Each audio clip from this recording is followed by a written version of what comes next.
The moment that changed everything is burned into my memory with perfect clarity. The weight of the crystal champagne flute in my hand, the stifling heaviness of forced composure on my face, the sound of enthusiastic applause filling the Grand Peninsula Hotel ballroom as my father announced the new CEO of Wilson Innovations, and it wasn't me. Before we jump back in, tell us where you're tuning in from, and if this story touches you, make sure you're subscribed, because tomorrow, I've saved something extra special for you. 10 years of my life. 10 years of transforming a failing family business into a $100 million tech powerhouse. 10 years of missed birthdays, canceled vacations, and relationships sacrificed on the altar of success. All for this moment of profound betrayal, marked by my mother's beaming smile as she squeezed my sister's hand and whispered, "Isn't this wonderful, Jamie?" It wasn't always like this.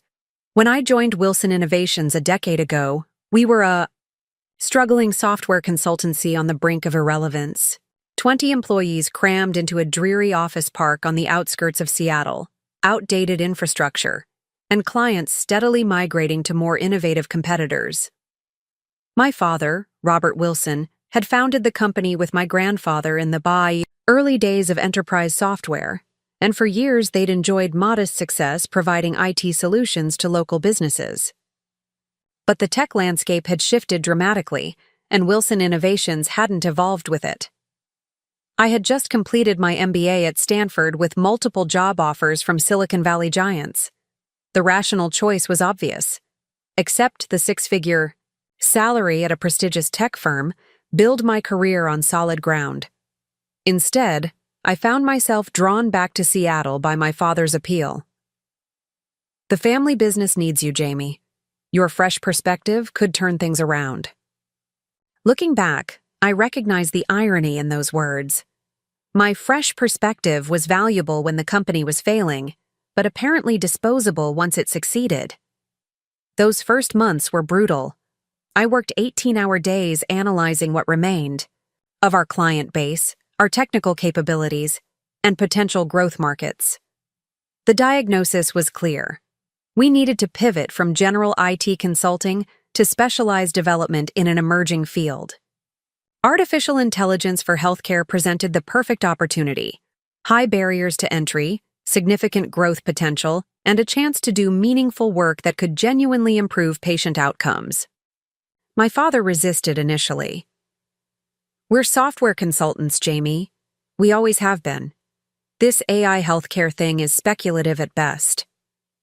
The argument stretched over weeks, with me presenting market research, potential client lists, and detailed financial projections. Eventually, he relented, though not without the parting shot. "It's your show now. Make it work, or we shut down in 6 months."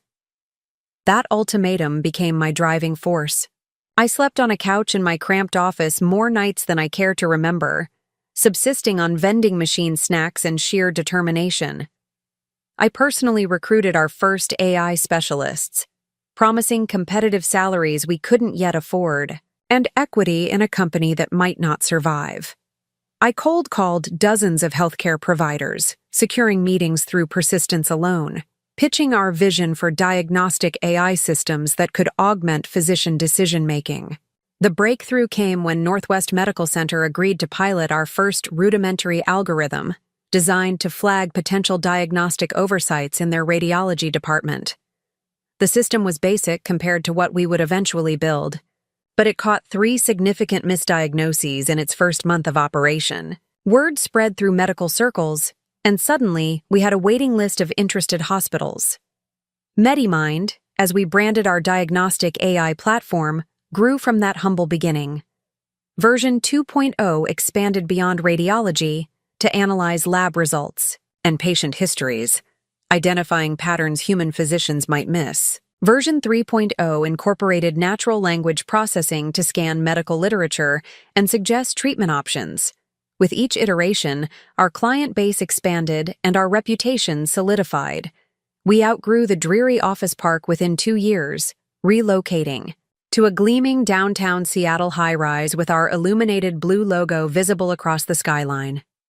Our staff expanded to 50, then 100, then over 200 talented developers, data scientists, and healthcare specialists. Revenue followed an equally impressive trajectory. $5 million, $20 million, $50 million, and finally breaking the $100 million mark just last quarter. Throughout this transformation, my sister Olivia remained conspicuously absent. While I was rebuilding our family company, she was exploring her passion for travel photography, sending occasional postcards from remote locations, and appearing at holiday gatherings with exotic gifts and fascinating stories. I envied her freedom. Sometimes, especially during those weeks when I wouldn't see sunlight outside office windows. But I never resented her choices. We had different priorities, different dreams. Or so I thought. 8 months ago, Olivia returned to Seattle permanently, announcing she was ready to put down roots after years of nomadic existence. My father immediately created a position for her, Director of Creative Strategy, a title with no clear responsibilities but a generous salary. I didn't object. The company could afford it, and family is family. Besides, Olivia has always possessed natural charisma and people skills I sometimes lack, qualities that could potentially benefit our client relationships. If I'm being honest, there were warning signs I chose to ignore.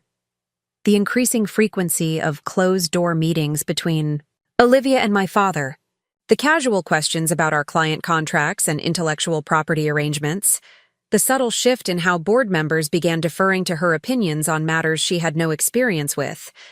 I was too immersed in launching MediMind 4.0 to recognize the power dynamics shifting beneath my feet.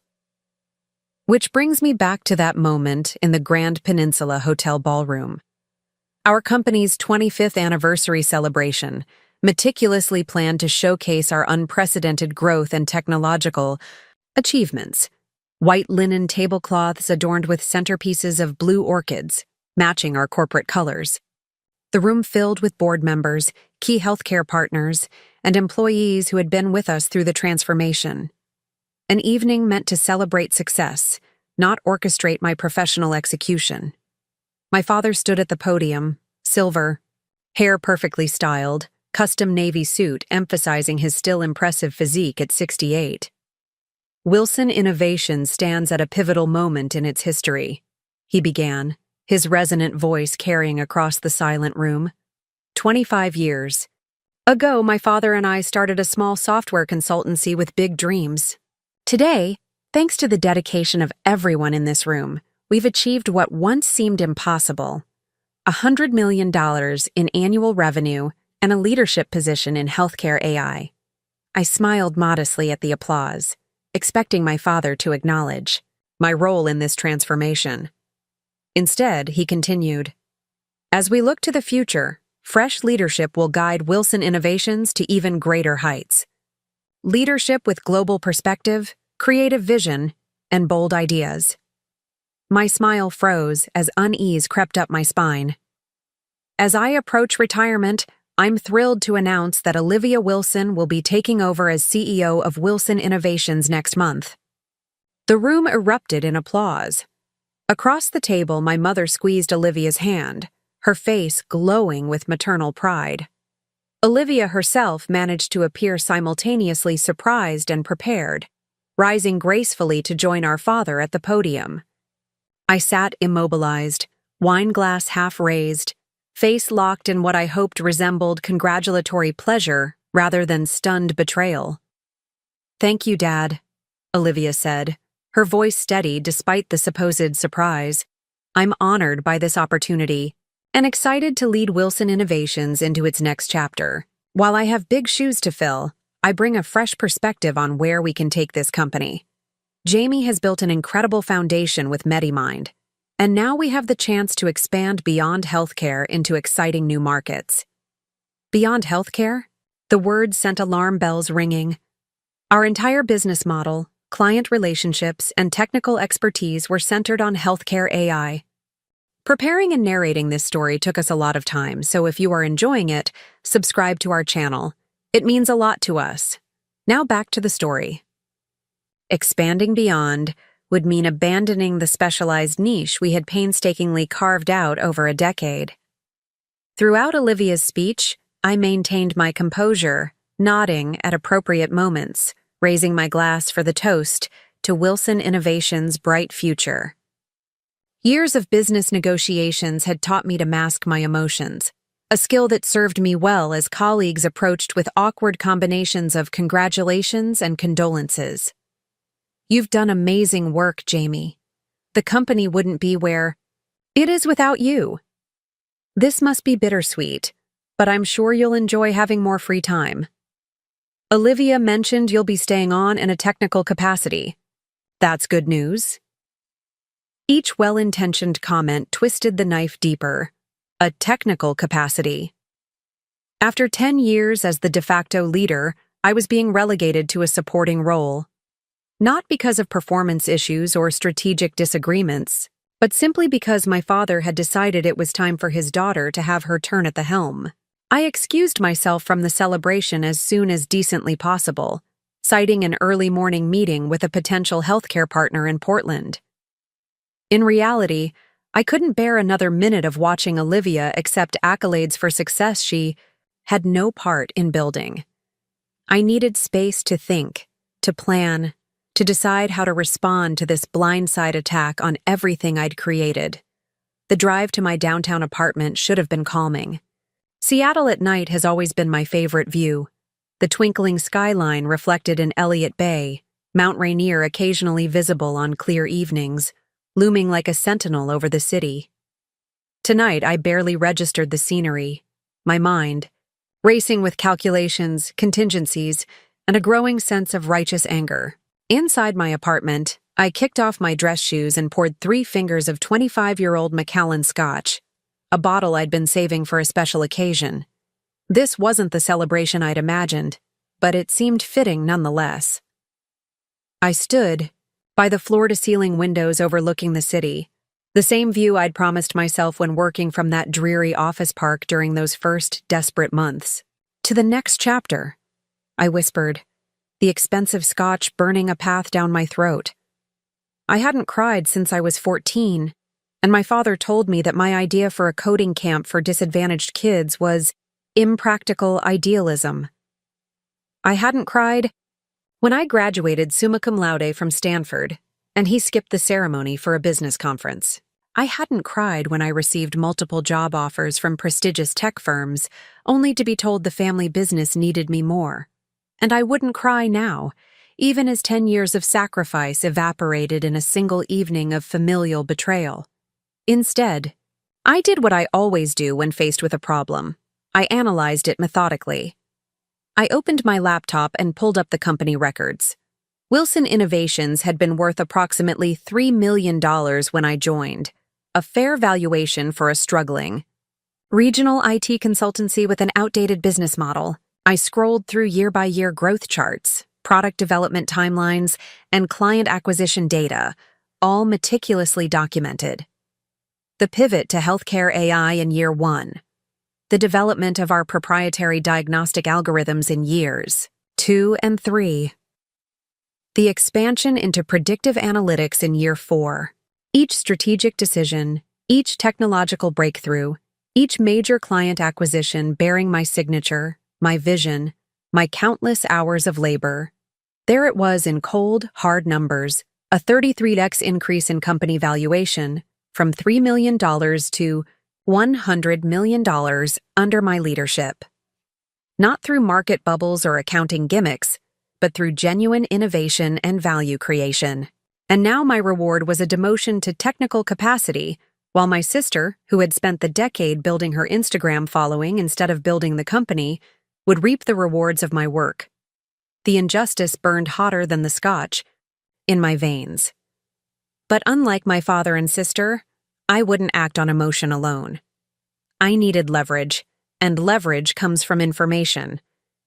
I pulled up our corporate governance documents, scanning for anything that might strengthen my position. The ownership structure confirmed what I already knew. My father still held 60% of company shares. I owned 25%, gradually granted as performance bonuses. and the remaining 15% was distributed among early investors and key employees. Based on traditional corporate governance, my father had the legal right to appoint the CEO, regardless of how misguided that appointment might be. But then I noticed something interesting in the original LLC agreement, drafted when my grandfather and father founded the company. Section 12.3 contained specific language about succession planning.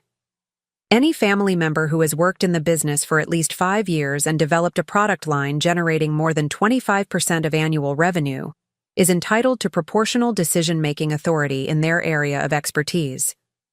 I leaned back, mind racing. MediMind, the product I had conceived and developed, generated over 60% of our current revenue. According to this clause, I was entitled to proportional decision-making authority over our core business, regardless of titles or my father's wishes. Further digging revealed that this provision had never been amended or removed during subsequent corporate restructurings. Next, I examined our intellectual property agreements. Every major innovation developed during my tenure had my name on the patents as primary inventor. The company licensed these patents, but under specific governance conditions that I had insisted upon, conditions that could potentially be violated under new leadership with different strategic priorities. As dawn broke over the Seattle skyline, I had the outline of a plan. Project Keystone, I named it, appropriate for what would either preserve the foundation of the company I'd built or become the cornerstone of something new. I wouldn't resign. In protest. I wouldn't start over somewhere else, abandoning the innovations I'd created and the team I'd assembled. I would fight, not out of wounded pride or sibling rivalry, but because Wilson Innovations as I had built it was worth fighting. For the 200-plus employees who depended on the company for their livelihoods deserved leadership that understood the technology they were developing. The healthcare partners who trusted us with critical diagnostic systems deserved continuity and expertise. My grandfather's legacy deserved better than to become a victim of family politics. By the time the sun had fully risen over Elliott Bay, I had made my decision. I showered, dressed in my usual business attire, charcoal suit, light blue shirt, no tie, and headed to the office. Not to clean out my desk or make a dramatic exit, but to begin implementing Project Keystone. The battle for Wilson Innovations had begun, and unlike my father and sister, I came prepared for war. I arrived at Wilson Innovations headquarters at 5:30 a.m., just as I had nearly every day for the past decade. Our modern glass building with its illuminated blue logo stood as a physical manifestation of how far we'd come under my leadership. A far cry from the dreary office park where I'd started this journey. "Morning, Mr. Wilson," called Jerry, the security guard who had been with us since the early days. "Thought you might take the day off after the big announcement." "Too much work to do, Jerry," I replied with a smile that didn't reach my eyes. The MediMind rollout won't manage itself. As the elevator carried me to the executive floor, I mentally reviewed my priorities for the day. First, I needed to speak with my core team, the people who had been instrumental in our transformation and whose support would be crucial in the coming weeks. Second, I needed to reach out to our most significant healthcare partners to reassure them about continuity during the transition. And third, I needed to prepare for the inevitable confrontation with my father and sister. When the elevator doors opened, I was surprised to find Amir Patel, our chief technology officer, already waiting outside my office. Amir had been one of my first hires after joining Wilson Innovations, a brilliant developer I'd lured away from a major tech firm with the promise of building something meaningful rather than just profitable. "Didn't expect to see you here so early," I said, unlocking my office door. Amir followed me in, closing the door behind him. "I couldn't sleep after last night's announcement. Half the dev team is in panic mode, Jamie. 3 have already received calls from recruiters who were at the event." I set my bag down on my desk, unsurprised but concerned. Seattle's tech scene is tight-knit, news travels fast, and talent recruitment is ruthlessly opportunistic. Any hint of instability would put targets on our best people's backs. "What's the mood?" I asked, though I could guess the answer. "Confused, worried, angry on your behalf." Amir ran a hand through his already disheveled hair. "Everyone knows MediMind is your creation. Olivia has never even attended a technical briefing, much less contributed to product development. How is she supposed to lead client presentations on neural network implementations when she had to ask me last week what the difference is between AI and machine learning?" The question hung in the air, its obvious answer unspoken. She couldn't. Before I could respond, my phone buzzed with a text from Rachel Chen, our head of product development. "Emergency meeting in your office? Brought coffee?" "Come up," I replied, then looked at Amir. "Let's hold off on further discussion until Rachel joins us." Within 15 minutes, my core team had assembled in my office. Amir, Rachel, Marcus Jones, our operations director, and Layla Washington, our chief data scientist. All wore expressions ranging from concern to outright indignation. "Is this some kind of joke?" Layla demanded without preamble. She waved her tablet displaying the company-wide email that had gone out last night after the announcement. "Olivia's appointment effective next month. You transitioning to Chief Technical Advisor, whatever that means. Please tell me this is an elaborate prank." "It's not a prank," I replied calmly, taking the coffee Rachel offered. "But it's also not the final chapter of this story." I opened my laptop and turned the screen to show them the document I'd been preparing since 3 a.m., Project Keystone. "What is this?" Marcus asked, leaning forward. "A contingency plan. Or, more accurately, a series of contingencies depending on how certain conversations go in the coming days." I pulled up the relevant sections of the LLC agreement and intellectual property contracts, explaining the leverage points I'd identified during my night of research. Rachel studied the documents with growing interest. "So, according to the original LLC agreement, you're entitled to decision-making authority over MediMind and related products." "Yes, and since those products generate over 60% of our revenue, that's significant leverage." "What about the patents?" Amir asked. "I remember you insisted on some unusual language in those agreements." I nodded. "The company licenses patents listing me as primary inventor under specific governance conditions. Those conditions include maintaining the healthcare focus of our applications and particular quality control processes that only our current technical team is qualified to implement." Understanding dawned across their faces. Layla was the first to verbalize it. "So, if Olivia tries to pivot away from healthcare or replace key technical staff, she would potentially violate the licensing agreements," I confirmed, "which would mean the company loses rights to the core technology that drives MediMind."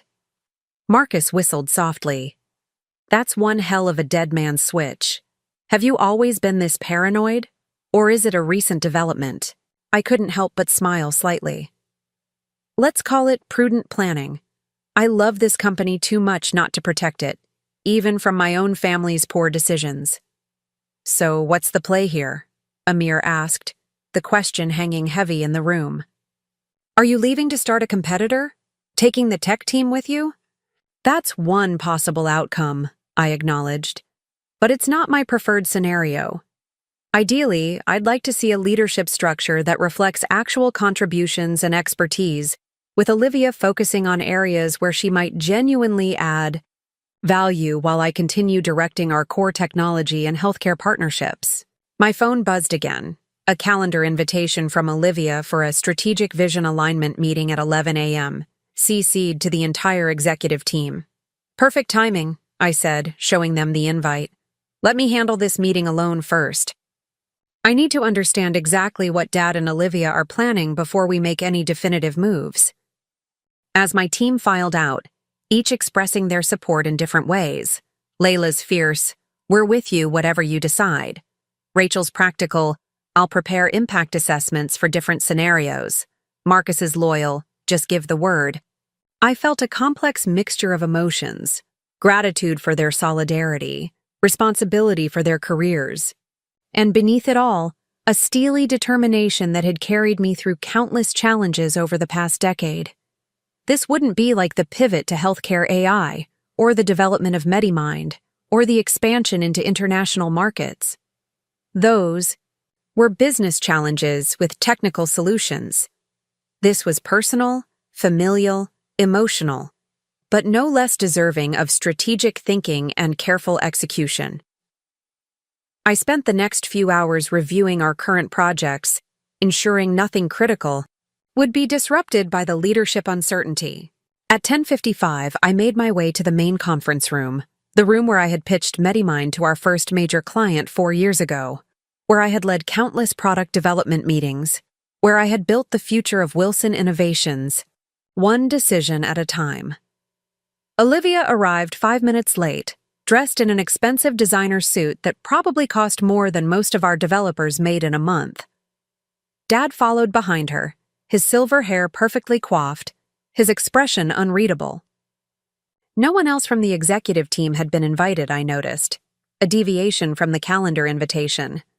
"Jamie," Olivia greeted me with forced cheerfulness. "I'm so excited about our new partnership. I've been working on some amazing ideas to take Wilson Innovations in bold new directions." I smiled politely, taking my usual seat at the conference table. I'd be interested to hear them. For the next 30 minutes, I listened as Olivia outlined a vision that made my blood run cold, pivoting away from healthcare AI to create consumer mobile applications, selling our proprietary algorithms to the highest bidder regardless of application, and modernizing our company culture with open floor plans and mandatory team-building retreats. Each proposal demonstrated a profound misunderstanding of our technology, our market position, and the specialized talent we had assembled. When she finally paused for breath, I asked the question that had been burning in my mind since the announcement. "Olivia, what experience do you have with artificial intelligence development or healthcare technology implementation?" Her smile faltered slightly. "Well, I bring fresh eyes. Sometimes expertise can be limiting, don't you think? I see the big picture." Dad interjected, "Your sister has an excellent eye for trends. Her worldwide perspective will help us reach new markets." "Like the Chinese healthcare market?" I asked. "Where we're currently finalizing a $30 million contract that required 2 years of relationship building and navigating complex regulatory requirements?" Dad shifted uncomfortably. "Olivia will have you to guide her, of course. You'll stay on as technical advisor." And there it was, the demotion packaged as a consolation prize. The expectation that I would quietly step aside from leadership while continuing to provide the expertise necessary to keep the company functioning. Also, my sister could enjoy the title and compensation of a CEO role she was fundamentally unqualified to perform. "I see," I replied, my voice measured. "Before we discuss my role, I'd like to bring up Section 12.3 of the original LLC agreement." I slid copies of the LLC agreement across the table. My father's face darkened as he recognized the document, his fingers tensing almost imperceptibly as he picked it up. 10 years as his daughter and protege had taught me to read these micro-expressions: surprise, unease, the faintest hint of grudging respect. "Where did you get this?" he asked, voice carefully neutral. "From the corporate archives. Section 12.3 is particularly interesting." I kept my tone conversational, as if discussing weather rather than launching a counter-offensive. It specifies that any family member who has worked in the business for at least 5 years and developed a product line generating more than 25% of annual revenue is entitled to proportional decision-making authority in their area of expertise. My father's jaw tightened. That agreement was superseded when we restructured the company in 2016. "Actually, it wasn't," I countered. "The restructuring addressed corporate governance but explicitly preserved the family succession provisions. I confirmed this with legal yesterday evening." Olivia looked between us, confusion evident. "What does this mean exactly?" "It means," I said calmly, That as the developer of products generating more than 60% of our revenue, I'm entitled to proportional decision-making authority in all matters related to product development, technical strategy, and client relationships for those products. Dad's expression hardened. You're threatening legal action against your own family?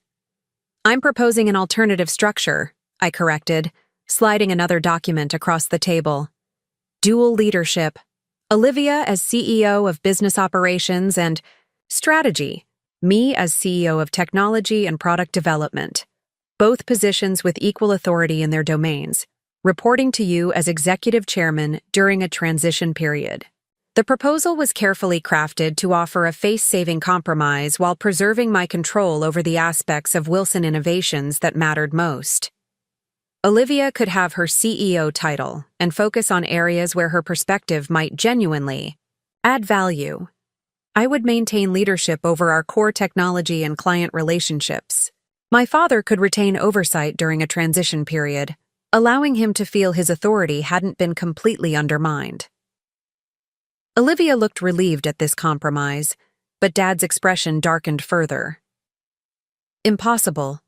A company needs one clear leader. This decision is final, Jamie. I stood, gathering my papers with deliberate calm. Then so is mine. I'll be exercising my rights under the patent licensing agreements effective immediately. You have 24 hours to consider the dual leadership structure before I call the board meeting. As I walked out, I heard Olivia ask Dad, "What patent agreements? What is he talking about?" I didn't wait to hear his answer. The first move had been made. The next would depend on my father's response. Back in my office, I found Amir waiting anxiously. How did it go? About as expected, I replied, setting down the documents. Dad rejected the dual leadership proposal. Outright. Now we wait to see if he reconsiders when legal reviews the patent implications. Amir shook his head. I still can't believe they're doing this. After everything you've built. It's not personal, I said, though the words felt hollow. Dad sees the company as a family legacy, not a modern business. In his mind, both his children should have a turn at leadership, regardless of qualifications. I glanced at my watch.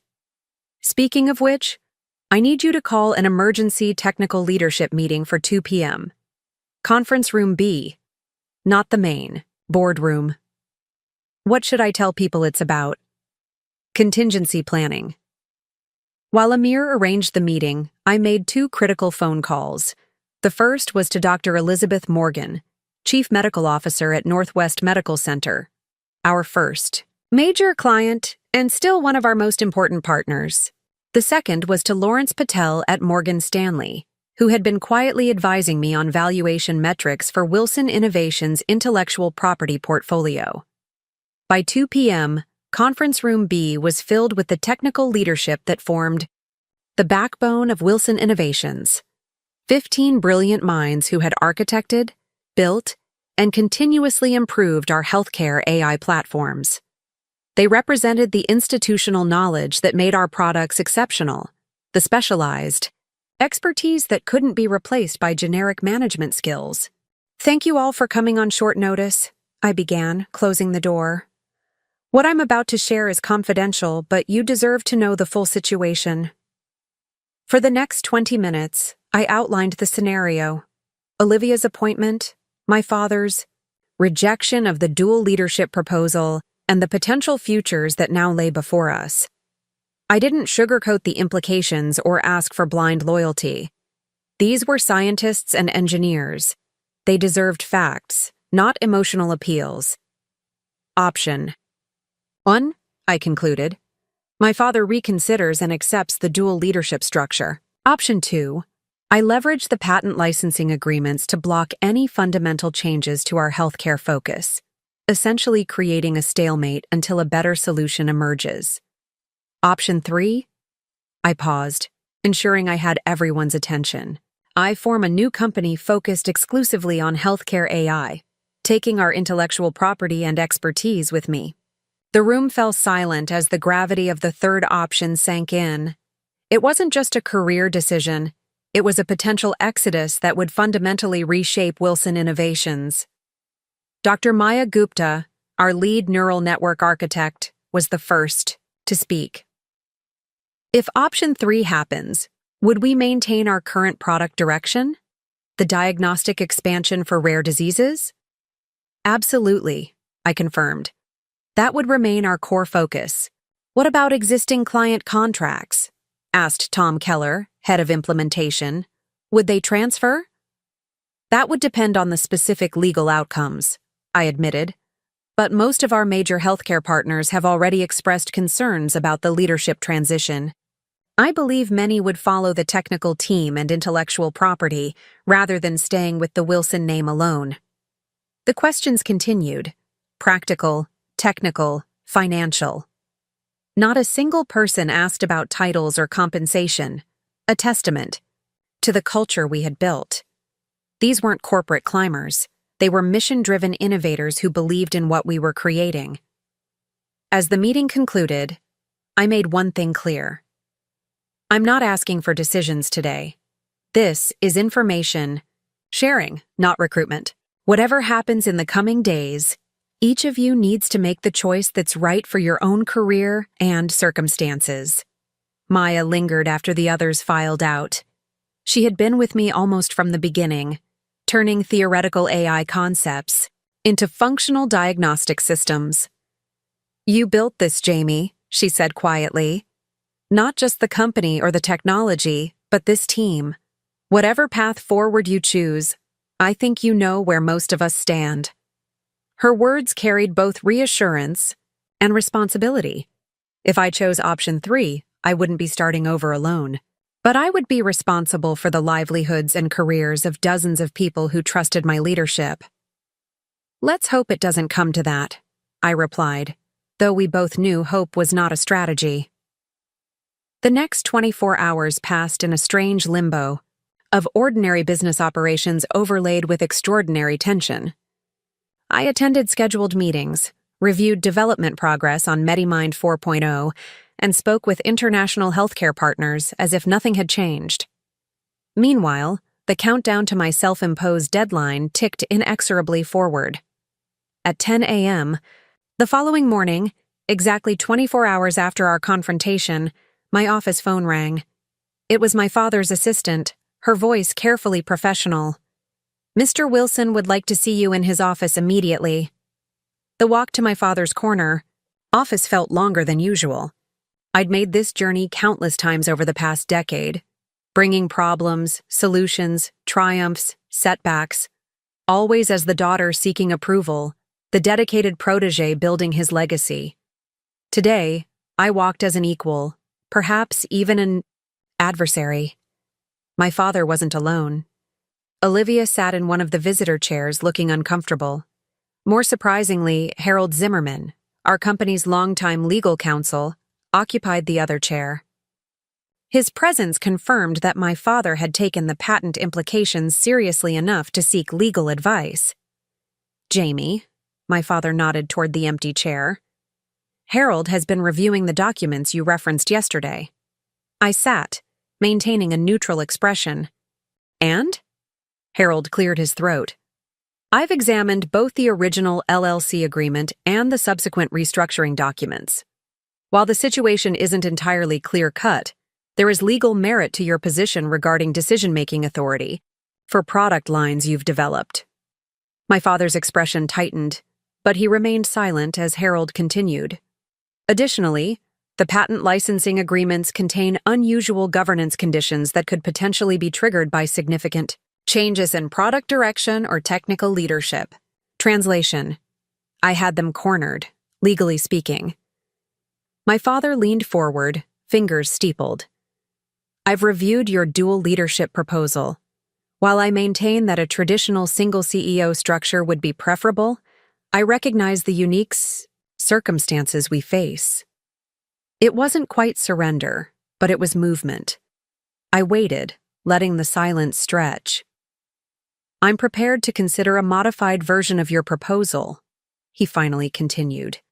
Olivia as CEO of Strategic Growth and Client Relations, You as CEO of Technology and Product Development, both reporting to me as Executive Chairman for a transition period of 18 months. It was almost exactly what I had proposed, with minor terminology adjustments to save face. The real question was whether this represented genuine acceptance or a temporary tactical retreat while he developed a counter-strategy. And after the transition period? I asked. The board would evaluate the effectiveness of the dual structure and make recommendations accordingly.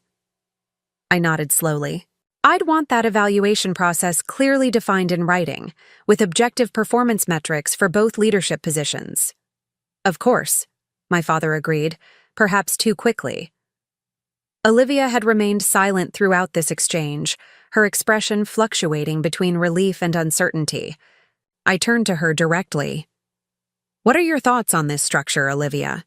It would mean focusing your efforts on market expansion and client experience rather than technical direction. She seemed surprised to be consulted. I think it could work well. My strengths have always been in people relationships and spotting emerging trends, not technical details. At least she recognized this limitation, a promising sign. I turned back to my father. I'll need to review the specific terms with my own legal counsel, I said, the message clear that I no longer considered Harold to be representing my interests. But in principle, this approach could address my concerns while respecting your desire for Olivia to take on leadership responsibilities. My father nodded, the barest hint of relief crossing his features. I'll have Harold draft the necessary documents for review. We should present a unified message to the board at tomorrow's meeting. Assuming the terms are acceptable, I agree, I said, standing to signal the end of the discussion. But to be perfectly clear, this isn't a negotiating tactic or temporary concession. The dual leadership structure is the only path forward that preserves both the company's technical foundation and our family relationships. As I left my father's office, I felt a weight lifting that I hadn't fully acknowledged. Option 3, the nuclear option of starting over, had never been my preferred outcome. It would have meant years of rebuilding, legal battles, and permanently fractured family ties.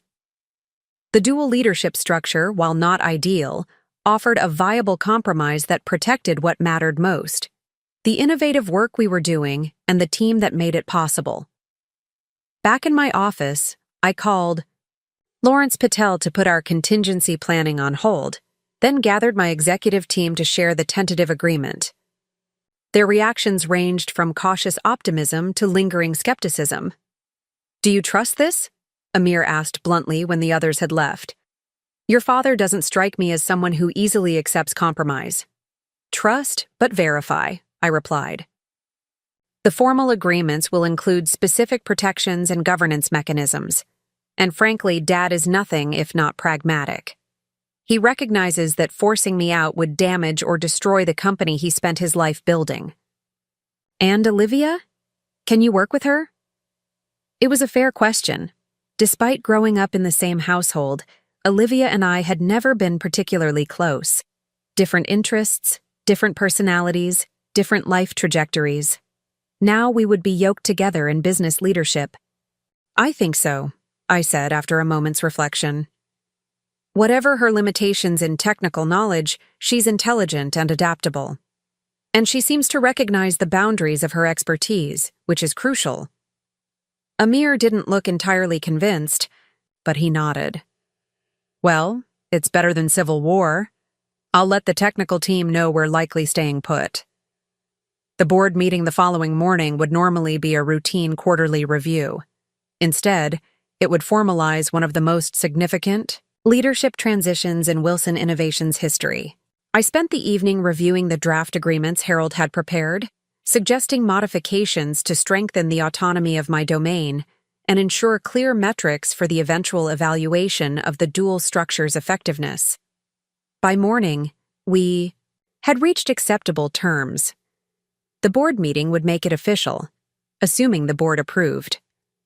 The Wilson Innovations Board consisted of 7 members: my father as chairman, 2 family friends who had provided initial investment, our CFO, and 3 independent directors with technology backgrounds who I had brought on during our expansion. Their approval wasn't guaranteed, particularly from the old family friends who might reflexively support my father's original plan. I arrived at the boardroom 30 minutes early to set up a demonstration of our newest healthcare AI module, a system designed to increase diagnostic accuracy for rare diseases by 40% over conventional methods. It wasn't just for show. It represented the future direction I envisioned for Wilson Innovations, a concrete example of what my continued leadership could deliver. Board members filtered in gradually, the atmosphere notably tense compared to our typically collegial meetings. My father and Olivia entered last, both dressed in formal business attire that signaled the gravity of the occasion. "Thank you all for coming," my father began once everyone was seated. "Today's primary agenda item is a significant leadership transition for Wilson Innovations. As you know, I recently announced Olivia would be taking over as CEO next month.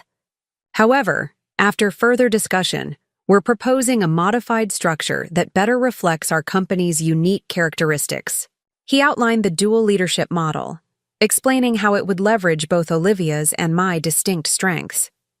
Several board members exchanged surprised glances. Clearly, they had expected either my father's original plan to be implemented, or perhaps my resignation in protest. The compromise caught them off guard. When my father finished, Martin Green, one of the family friends on the board, spoke up. "Robert, just last week you were adamant that a single CEO model was essential. What changed your mind?" My father glanced at me before responding. "Several factors. Jamie raised legitimate concerns about maintaining continuity in our healthcare AI development. Additionally, our legal counsel identified certain patent and governance considerations that support this approach." A diplomatic answer that avoided mentioning our near confrontation or my leveraging of the LLC agreement.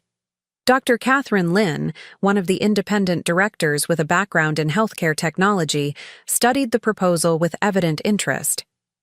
"This actually makes considerable sense from a business perspective.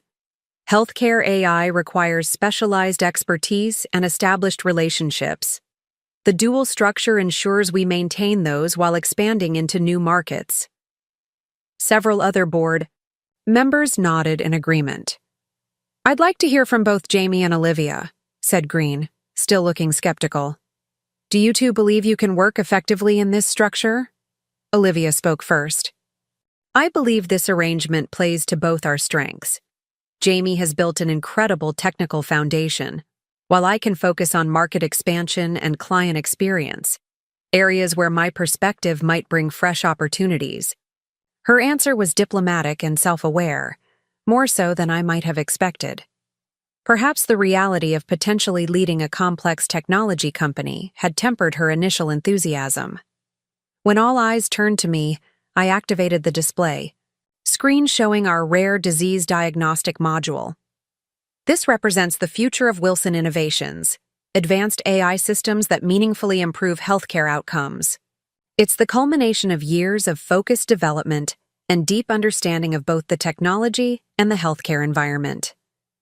I navigated through several screens of the system, explaining key innovations. This work doesn't happen by accident. It requires specialized knowledge and continuity of vision. The dual leadership structure ensures that continuity while creating space for new growth initiatives. Looking directly at the board members, I continued. "Olivia and I bring different skills to the table. This structure acknowledges and leverages those differences rather than forcing an artificial choice between them." The demonstration seemed to resonate, particularly with the technically informed directors. After a brief discussion, my father called for a vote on the dual leadership proposal. It passed unanimously. As the meeting adjourned, board members approached to offer congratulations to both Olivia and me. The tension that had been building since the anniversary dinner began to dissipate, replaced by cautious optimism about the path forward.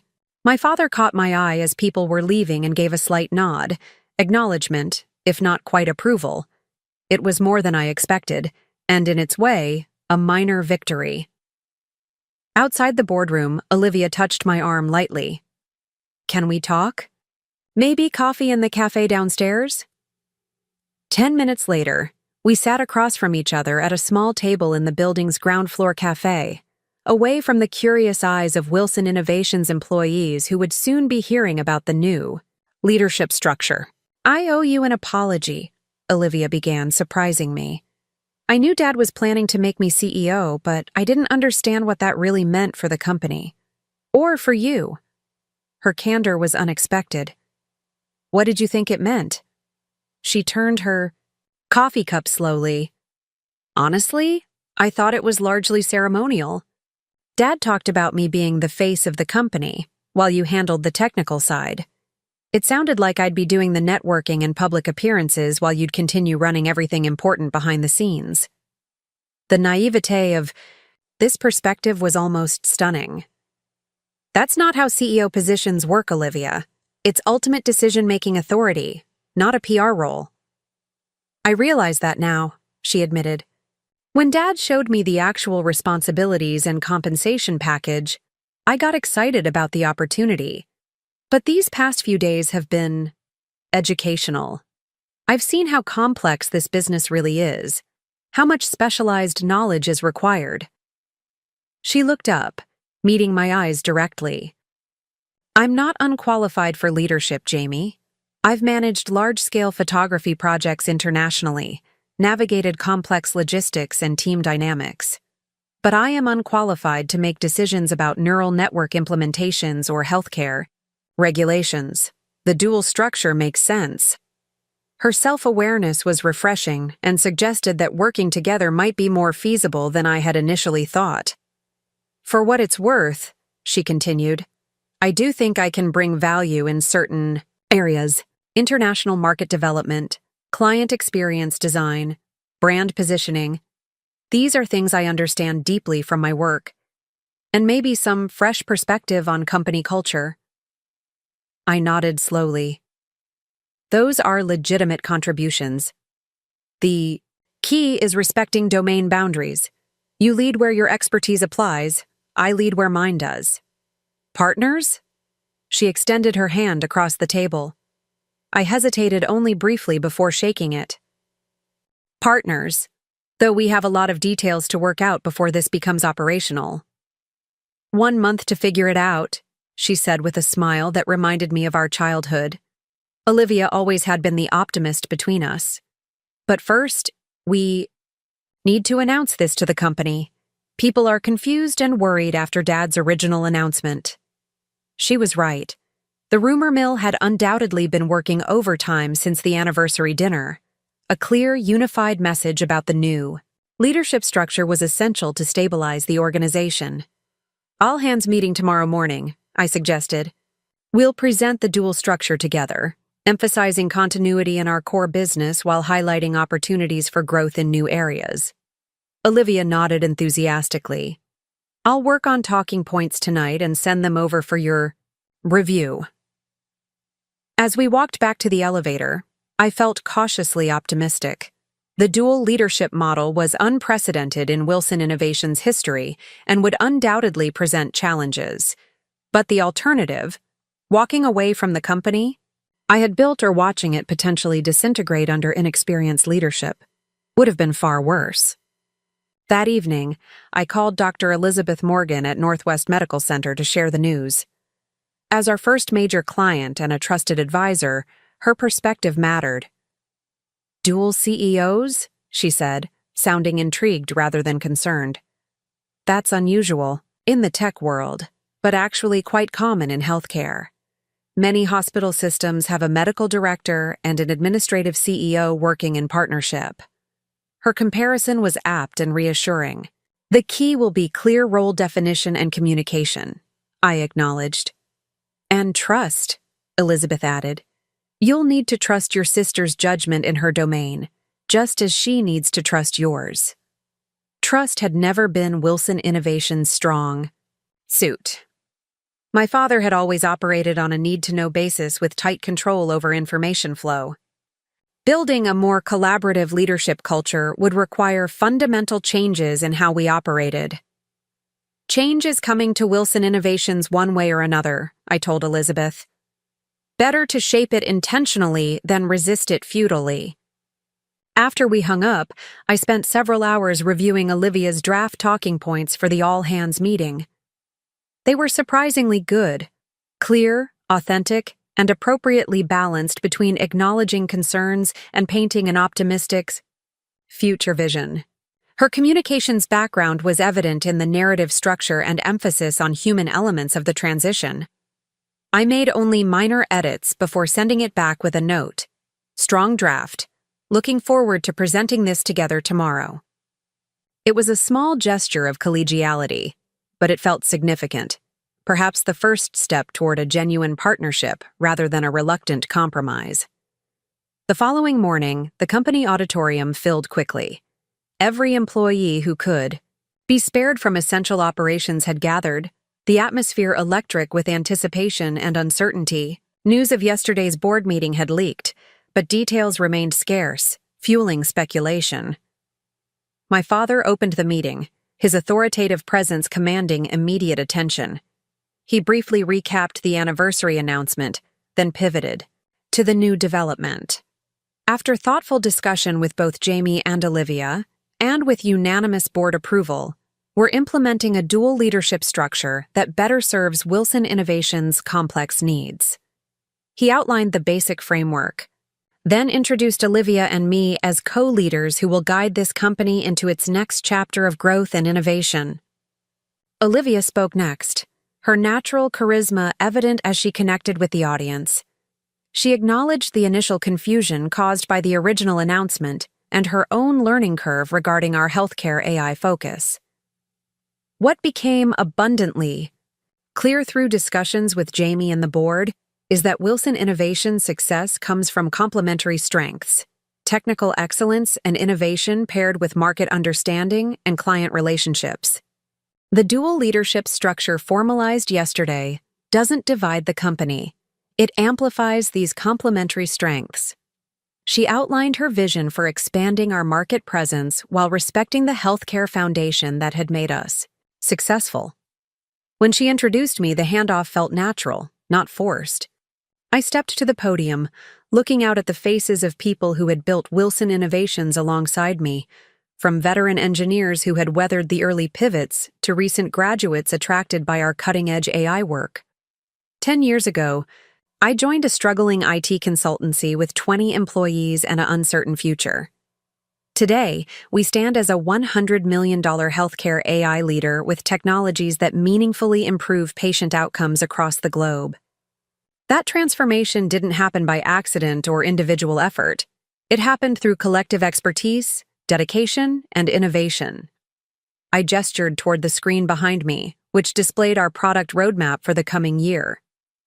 This remains our North Star, advancing diagnostic capabilities, expanding clinical applications, and deepening our healthcare partnerships.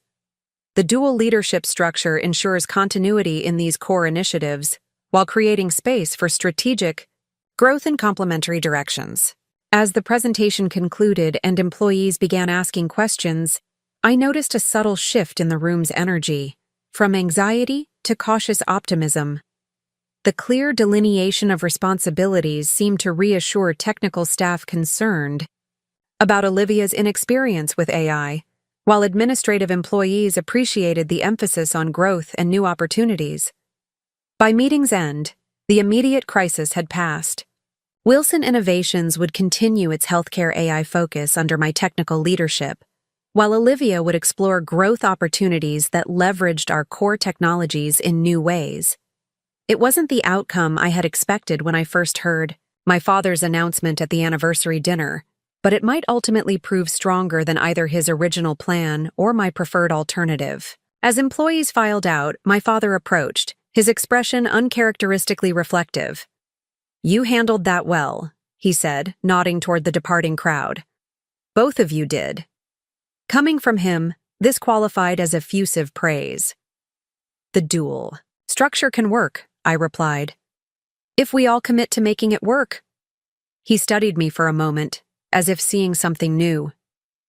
"You know, your grandfather, my father, always said leadership isn't about having all the answers yourself. It's about creating the conditions where the best answers can emerge. It was perhaps the first time he had ever compared me favorably to his father, the company's co-founder and his personal hero. Maybe that's what we've done here, he continued, glancing between Olivia and me. Created conditions for better answers than any one of us would have reached alone. Whether he truly believed this or was simply making peace with the compromise remained unclear. But as we walked out of the auditorium together, father, son, and daughter, I felt something shift in our family dynamic. Not reconciliation exactly, but perhaps the beginning of mutual respect among equals rather than the hierarchical relationship that had defined us for decades. The real test would come in the implementation, in the 1,000 daily decisions that would either reinforce or undermine the dual leadership model. But for now, we had averted disaster and charted a path forward that preserved both the company I had built and the family relationships that, despite everything, still mattered. The battle for Wilson Innovations had ended not in victory or defeat, but in transformation, for the company, for our family, and perhaps most significantly, for me. I had stood my ground when it mattered most, neither surrendering my life's work nor destroying the family business in the process. Whatever came next, that knowledge would remain a foundation I could build upon.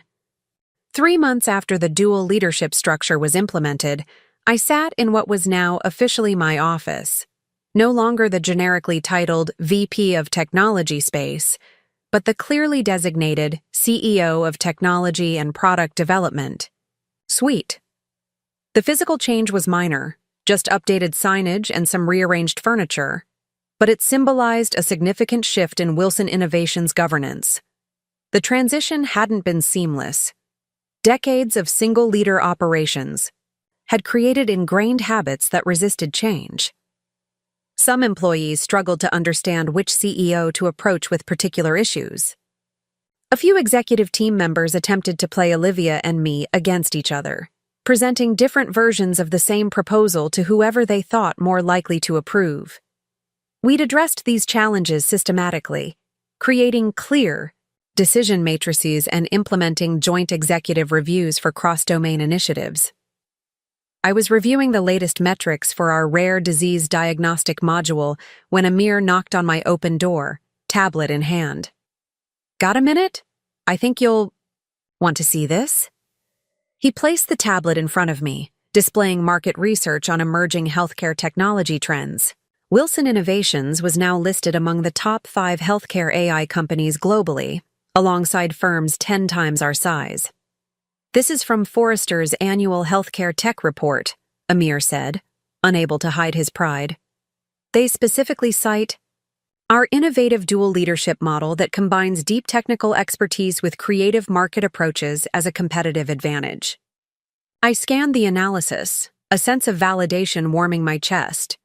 The arrangement that had begun as a defensive measure to protect what I'd built was now being recognized as a strategic strength. Perhaps my father's accidental wisdom had exceeded his intentions. There's more, Amir continued, swiping to another screen. NYU Medical Center is interested in implementing MediMind for their oncology department. Their CTO reached out directly, said he'd heard about our rare disease module from Elizabeth at Northwest. This was significant. NYU represented a prestigious, potential client that would further validate our approach in academic medical centers. Set up an initial call for next week. I'll want the full technical team available. Already scheduled for Tuesday at 10. Olivia suggested we might want to work with their PR team on a joint announcement if things progress. Apparently NYU's healthcare innovations get solid media coverage. I nodded, appreciating both the initiative and the collaborative approach. These small instances of Olivia and me working in complementary ways rather than at cross purposes had become increasingly common over the past 3 months. How's the North Star Health implementation going? I asked, referring to our largest client deployment to date. On schedule and under budget, Amir replied. Their chief medical officer sent over preliminary results from the first department. Rollout. Diagnostic accuracy improved by 28% for complex cases, and physician satisfaction scores are surprisingly high for a new system implementation.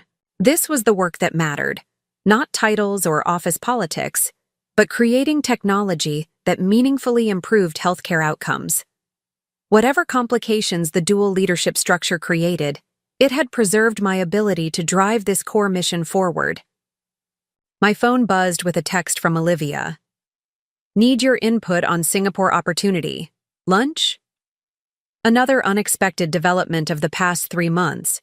Regular working lunches with my sister. These informal sessions had proven surprisingly productive, allowing us to align on strategic direction without the formality of executive meetings. Lunch with Olivia at 12:30, I told Amir. Let's reconvene at 2 to review the NYU preparation.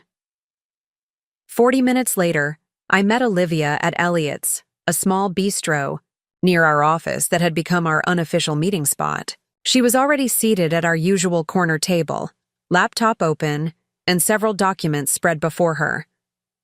The Singapore Health Ministry reached out, she began without preamble as I sat down. They're exploring AI diagnostic systems for their public hospitals and heard about our rare disease module from the WHO conference last month. I raised an eyebrow, impressed.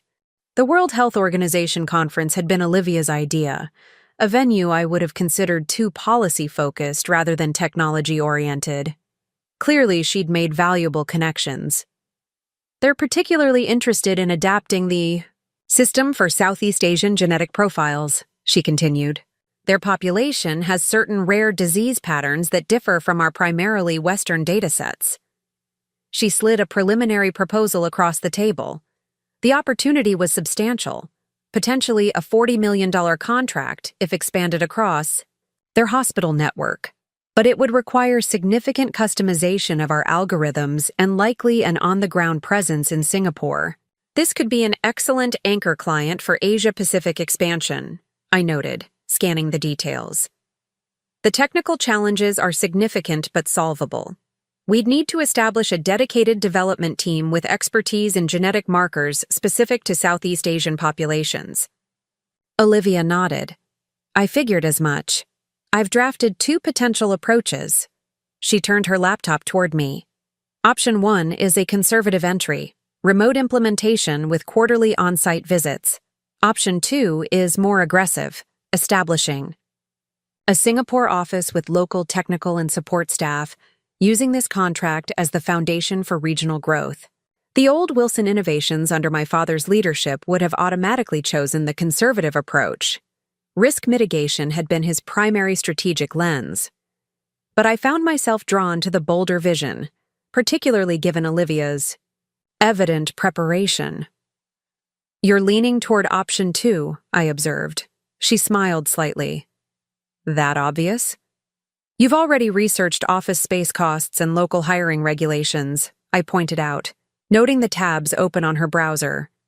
Not something you'd do for a contingency plan. Singapore's positioning itself as Asia's healthcare innovation hub, she explained.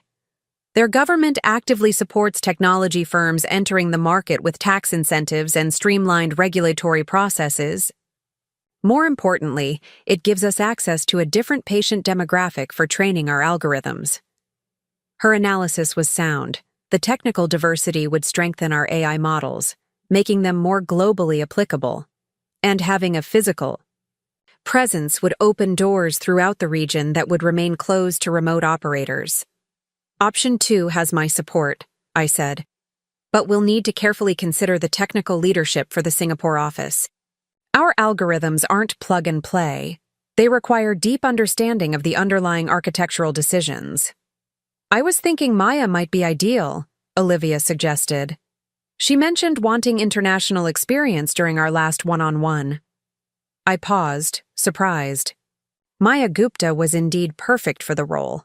Brilliant, adaptable, and ready for increased responsibility. But she was also one of our most valuable technical leaders, someone I would have been reluctant to relocate. You've been having one-on-ones? With the technical team? I asked, keeping my tone neutral. Olivia looked momentarily uncertain. Just informally. I've been meeting with different team members for coffee, trying to understand their perspectives and career aspirations. Should I not have? I considered this. Under the old structure, such initiative might have felt like territorial encroachment. Under our dual leadership model, it represented valuable cross-pollination. No, it's a good idea, I said. Maya would be excellent for Singapore, assuming she's interested. We should discuss it with her together. Relief crossed Olivia's features. I was worried you might see it as overstepping. 3 months ago I might have, I admitted. But I've seen how your different perspective benefits the company. The WHO conference connections alone proved that. Our conversation shifted to implementation details, timeline, budget, staffing. By the time our lunch concluded, we had outlined a comprehensive approach to the Singapore opportunity that incorporated both technical excellence and strategic market positioning. It was a true synthesis of our complementary strengths, neither of us dominating the decision. As we walked back to the office, Olivia asked, "Have you spoken with Dad lately? He's been unusually quiet the past few weeks." Our father had gradually reduced his involvement in day-to-day operations, attending the required executive chairman meetings but offering minimal input. This evolution matched our formal agreement, but the speed of his disengagement had surprised us both. I had coffee with him last Thursday, I replied. He mentioned playing more golf and considering joining the board of Seattle Children's Hospital Foundation. Olivia looked thoughtful. He seems to be adapting to reduced involvement better than I expected. I think seeing the company continue to thrive has reassured him, I suggested. The Forrester ranking and North Star results validate the dual leadership approach in ways even he can't dismiss. Maybe, Olivia nodded. Though knowing Dad, he probably tells himself it was his plan all along. We shared a knowing smile at this accurate assessment of our father's revisionist tendencies. It was a small moment of sibling connection that would have been unimaginable 3 months earlier. Back at the office, I found Maya waiting outside my door. Amir mentioned you wanted to discuss the NYU preparation, she began, then paused. But you have a different look on your face. What's happening? How would you feel about Singapore? I asked. Her eyes widened. Singapore? We have a client there? I spent the next hour explaining the Singapore Health Ministry opportunity to Maya, watching her initial surprise transform into genuine excitement. As our lead neural network architect, she immediately grasped both the technical challenges and extraordinary potential of adapting our algorithms for Southeast Asian genetic profiles. This could revolutionize our entire approach, she said, eyes bright with possibilities. Most AI diagnostic systems are trained predominantly on Western populations. Building models that perform equally well across diverse genetic backgrounds would be a major advancement for the field, not just for Wilson Innovations. Her enthusiasm confirmed what I'd suspected. This was the perfect role for her next professional chapter. It offered technical complexity, leadership opportunity, and meaningful impact. If we move forward, would you be interested in heading the technical implementation? I asked. It would mean relocating to Singapore for at least a year, possibly longer if we expand regionally. Maya didn't hesitate. Absolutely. My partner has been talking about international experience anyway. He works remotely for his design firm, so location is flexible. She paused, then added with characteristic directness, I'm surprised, though. I would have expected you to send someone more expendable. I'm leading 3 critical initiatives here. Which is precisely why you're the right person, I explained. This isn't a peripheral project. It's potentially the foundation of our entire Asia-Pacific strategy. We need our strongest technical leadership. I smiled slightly. Besides, you've been saying for months that the next generation of team leads needs more autonomy. This forces my hand on that front. Olivia suggested this, didn't she? Maya asked, surprising me with her perception. We discussed it together, I acknowledged. How did you know? The international expansion has her fingerprints all over it, but choosing me specifically, that feels like her. She's been asking really insightful questions about team development during our coffee meetings. I made a mental note to better appreciate Olivia's growing understanding of our organizational dynamics. Her people skills were proving valuable, in ways I hadn't anticipated. We'll need a formal proposal for the board, I said, redirecting to practical matters. Can you pull together preliminary technical requirements and staffing projections by Friday? Maya nodded, already making notes on her tablet. I'll work with Amir on the implementation timeline, and I should probably connect with Olivia about the logistical aspects. As she left, I reflected on how seamlessly she had mentioned collaborating with both my technical team and Olivia. 3 months ago, those would have been separate conversations with an implicit organizational divide. Now the boundaries were blurring in productive ways. The following weeks passed in a flurry of activity around both the Singapore initiative and our domestic expansion. The board unanimously approved our Asia-Pacific strategy, impressed by the comprehensive proposal that seamlessly integrated technical innovation and market positioning. My father, in his executive chairman role, had offered only minor suggestions before giving his blessing, another sign of his evolving relationship with the company he had founded. 6 months into the dual leadership structure, Wilson Innovations was not merely surviving the transition, but thriving. Revenue projections showed a 22% increase over the previous year. Employee retention had stabilized after an initial period of uncertainty. Most importantly, our core healthcare AI development continued to advance rapidly, with MediMind 4.0 receiving FDA approval 3 weeks ahead of schedule. The defining moment came unexpectedly during a client presentation to NYU Medical Center. Traditionally, I would have led these technical discussions while someone from business development handled relationship aspects. Instead, Olivia and I had developed a tag-team approach that leveraged our complementary strengths. As we stood before NYU's medical leadership team, Olivia opened with a compelling vision of healthcare transformed by compassionate technology, connecting emotionally with the physicians in a way my technically focused presentations never had. When it came time for the detailed explanation of how our neural networks processed diagnostic information, she smoothly transitioned to me. And to explain how we're making this vision a reality, let me introduce our CEO of Technology and Product Development, the brilliant mind behind our AI architecture, my sister Jamie Wilson. The handoff was seamless, natural, and remarkably effective.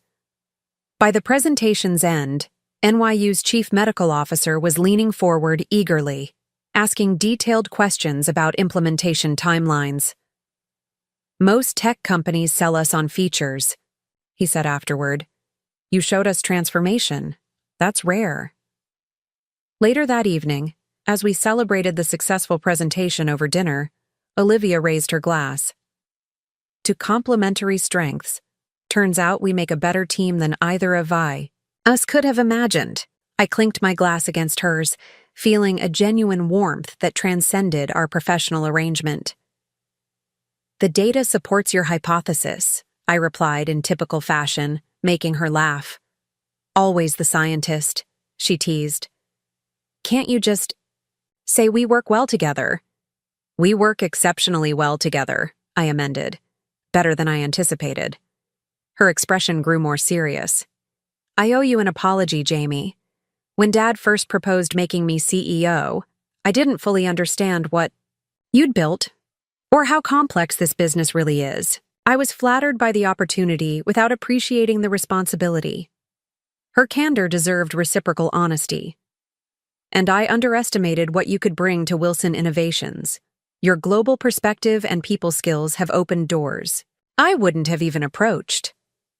Not to mention my Instagram follower count, she added with a self-deprecating smile, referencing my initial dismissive thoughts about her social media presence. Which, as it turns out, has legitimate business development applications, I acknowledged. Her healthcare innovation posts had attracted attention from unexpected quarters, including the WHO officials who had ultimately connected us with Singapore's health ministry. After dinner, walking back to our hotel through Manhattan's vibrant streets, Olivia asked a question that caught me off guard. "Are you happy, Jamie?" The question was so simple yet so profound that it momentarily stalled my analytical mind. Was I happy? Before the dual leadership arrangement, I would have immediately conflated professional achievement with personal fulfillment, pointing to Wilson Innovation's growth metrics as proof of happiness. But something had shifted in these 6 months. With Olivia sharing the leadership burden, I had gradually reclaimed parts of myself that had been subsumed by work. I'd started rock climbing again on weekends.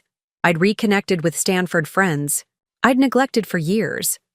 I'd even begun tentatively dating Dr. Lauren Chen, a computational neuroscientist I'd met at a healthcare AI conference. "I'm getting there," I answered truthfully. For years, Wilson Innovations consumed every aspect of my life. It was me, in a fundamental way. Now there's space for something more. I glanced at her curiously. "What about you? Is this what you wanted when you came back to Seattle?" She laughed, softly. "Not even close. I came back because I was tired of living out of suitcases, looking for roots after years of constant movement. I thought the director position Dad created would be simple, part-time even, leaving me space to pursue photography and maybe start a family." She shook her head ruefully. "Instead, I'm co-leading a tech company and opening an office in Singapore." "Regrets?" I asked. "Surprisingly, no. This challenge is exhilarating, using different skills than photography, but equally creative in its way." She smiled. "Plus, I get to finally know my workaholic sister after all these years." The sentiment touched me more deeply than I expected. Throughout our childhood and early adulthood, Olivia and I had existed in parallel universes, cordial but distant, with fundamentally different interests and life trajectories. The dual leadership structure had forced a connection that might never have developed otherwise. "Dad called me yesterday," Olivia continued as we waited at a crosswalk. "He's ready to step down as executive chairman, ahead of schedule." This was unexpected. Our agreement had specified an 18-month transition period, with my father gradually reducing his involvement. We were only 6 months in. "Did he say why?" I asked. "Apparently the hospital foundation board is demanding more of his time. But honestly, I think he sees that we're doing fine without his oversight." She hesitated, then added, "He actually said he was proud of us, both of us." Coming from our father, a man who dispensed praise with eyedropper precision, this was extraordinary. I felt a complex mixture of emotions. Validation, certainly, but also a wistful recognition that his approval meant less to me now than it once had. My sense of self-worth had gradually detached from his judgment, a healthier psychological state I hadn't fully appreciated until this moment. "The board will need to formally approve his early departure," I noted, mentally calculating. "The governance implications. Always practical," Olivia chided gently. "Can't you just enjoy the moment of paternal approval?" I smiled slightly. "I'm enjoying it in my own way, by ensuring our leadership structure remains stable." She rolled her eyes but didn't press the point. After a moment's comfortable silence, she asked, "So what happens after he steps down? Do we maintain the dual CEO arrangement indefinitely?" It was a legitimate question about our long-term governance. The dual structure had been designed partly as a compromise, partly as a transition mechanism. Was it sustainable as a permanent arrangement? "The data suggests it's working exceptionally well," I said, falling back on empirical evidence. "Our growth metrics, employee satisfaction scores, and innovation pipeline are all at record levels. From a purely business perspective, there's no reason to change what's working." "But?" Olivia prompted, sensing my hesitation. "But dual leadership is inherently complex. It requires constant communication, mutual respect, and aligned values. We happen to work well together, but institutional investors might question the sustainability. She nodded thoughtfully. So what's the alternative? Revert to a traditional single CEO model? That puts us right back where we started. Choosing between us. Not necessarily, I replied. By now, our respective domains are well established. We could formalize those permanently. You, as CEO of Wilson Global, focusing on international expansion and business development. Me, as CEO of Wilson Healthcare, focusing on our core AI technology and domestic healthcare partnerships. Olivia considered this. 2 distinct business units under a holding company structure? It's one possibility, I confirmed. We'd maintain the autonomy we both value while creating cleaner governance for potential investors. You're thinking about taking the company public, she realized, eyes widening slightly. I nodded. It's worth considering. Our valuation has nearly doubled in 6 months. Healthcare AI is attracting premium multiples, and an IPO would provide liquidity for early investors, including Dad. The conversation continued as we reached our hotel, diving into the implications of various corporate structures and potential market timing. It was the kind of strategic discussion that would have been unimaginable a year earlier, both in its collaborative nature and in Olivia's sophisticated grasp of business considerations that had once been entirely outside her experience. Next morning, as our flight back to Seattle took off, I found myself reflecting on the extraordinary transformation of the past 6 months, not just in Wilson Innovation's corporate structure, but in my relationship with my sister and my own sense of identity. The crisis that had begun with my father's announcement had ultimately strengthened both the company and our family. Dad had found purpose beyond controlling the business he had founded. Olivia had discovered leadership capabilities she hadn't known she possessed. And I had learned that holding on didn't always mean controlling, that sharing leadership didn't necessarily dilute it, but could actually amplify it in unexpected ways. As our plane banked west toward home, I opened my laptop to review the Singapore implementation plan. Maya had done exceptional work developing technical requirements tailored to Southeast Asian healthcare systems. The project would challenge our capabilities, but in productive ways that would ultimately strengthen our core technologies. Beside me, Olivia was sketching ideas for the new office space, creating an environment that would blend Western innovation practices with Asian collaborative traditions. Looking at our work side by side, her creative design elements and my technical specifications, I saw a perfect metaphor for what we had built together. Not a compromise or a temporary solution, but a genuine integration of complementary strengths that produced something neither of us could have created alone. 1 year to the day after my father's shocking announcement at the anniversary dinner, Wilson Innovations held another celebration at the Grand Peninsula Hotel. The occasion was different this time, marking the successful launch of our Singapore operation and the formal announcement of our corporate restructuring into Wilson Healthcare and Wilson Global, twin companies under the Wilson Innovations holding umbrella. The room was filled with employees, healthcare partners, and investors. Many of the same people who had witnessed my public demotion a year earlier. Now they gathered to celebrate our most successful year in company history. $150 million in revenue, international expansion, and a valuation approaching $500 million according to our latest funding round. I stood at the podium, surveying the gathering with a sense of quiet pride. 1 year ago, Wilson Innovations embarked on a significant transition, one that challenged us to rethink how we operate, how we lead, and how we grow.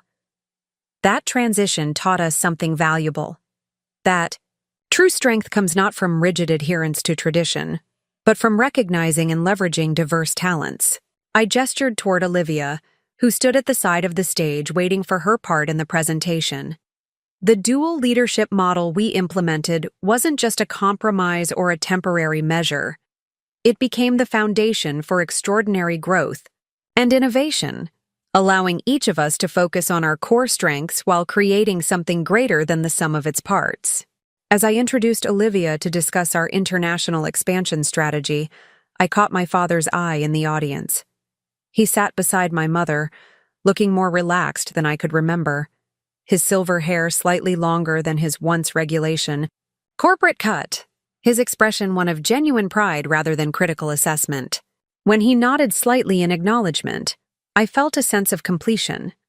Not because his approval still defined my worth, but because it represented healing in a relationship that had once seemed irreparably damaged. Later that evening, as the celebration continued, I found myself on the hotel's outdoor terrace overlooking Elliott Bay. The Seattle skyline glittered against the night sky, the Wilson Innovations logo visible atop our downtown headquarters. "Penny for your thoughts?" Lauren's voice pulled me from my reverie. Dr. Lauren Chen had moved from occasional date to significant relationship over the past 6 months, her brilliant mind and quiet confidence providing a counterpoint to my sometimes too analytical approach to life. "Just reflecting on how much has changed in a year," I replied, taking her hand. "From crisis to opportunity." "Your speech was good," she said, "though you left out the part where you nearly went nuclear and started a competing company." I laughed, softly. "Some details aren't meant for public consumption." "Fair enough, though I'm glad you didn't go that route. The Wilson siblings are much more interesting together than apart." Her observation was insightful as always. Together, Olivia and I had created something neither of us could have built independently. My technical vision and her global perspective had proven complementary in ways no one, least of all our father, could have predicted. Lauren glanced at her watch. "We should head back in soon. The formal announcement is in 20 minutes. The announcement she referenced was significant. Our board had unanimously approved a 2-year roadmap toward an initial public offering, with the dual company structure providing clean governance and focused investment theses for public markets. I would remain CEO of Wilson Healthcare. Olivia would lead Wilson Global, and our father would transition to Chairman Emeritus, an honorary title that acknowledged his founding role while formalizing his departure from operational oversight. As we turned to rejoin the celebration, I spotted Olivia across the terrace, deep in conversation with our Singapore team members who had flown in for the event. Her animated gestures and their engaged expressions reflected the genuine connection she had built with our international operations, relationships that transcended business transactions to create true cultural bridges. When she caught my eye and smiled, I felt a surge of gratitude for the crisis that had ultimately led to this transformation. What had begun as a fight for recognition had evolved into something more meaningful, a partnership built on mutual respect, a family reconciliation forged through professional collaboration, and a business model that honored both tradition and innovation. 5 years have passed since that pivotal moment when my father announced my sister would take over the company I had built. Wilson Innovations has now completed its successful IPO, with Wilson Healthcare and Wilson Global trading as separate public companies under the Wilson Innovations holding structure. Our combined market capitalization exceeds $2 billion, with operations spanning North America, Europe, and Asia. The healthcare AI platforms I developed have expanded beyond diagnostics into treatment optimization and preventative care, with MediMind systems now deployed in over 500 medical facilities worldwide. Olivia's international vision has created a global footprint that would have been unimaginable under our father's conservative leadership, with regional innovation hubs adapting our core technologies to local healthcare needs and cultural contexts. My father, now fully retired, divides his time between the Hospital Foundation Board and mentoring young entrepreneurs, finding purpose in sharing wisdom rather than exercising control. In a surprising development, my mother returned to her long-abandoned interest in architectural design, leading the creation of healing-oriented spaces in pediatric care facilities, a talent none of us had fully appreciated during her years as a corporate wife. Olivia has thrived as a global business leader, her natural charisma and cultural adaptability opening doors that would have remained closed to my more technical approach. She recently married a Singaporean healthcare executive she met during our expansion, their cross-cultural relationship mirroring the bridges she's built professionally. As for me, I've found balance I never thought possible. Wilson Healthcare remains my primary professional focus, but it no longer consumes every waking moment.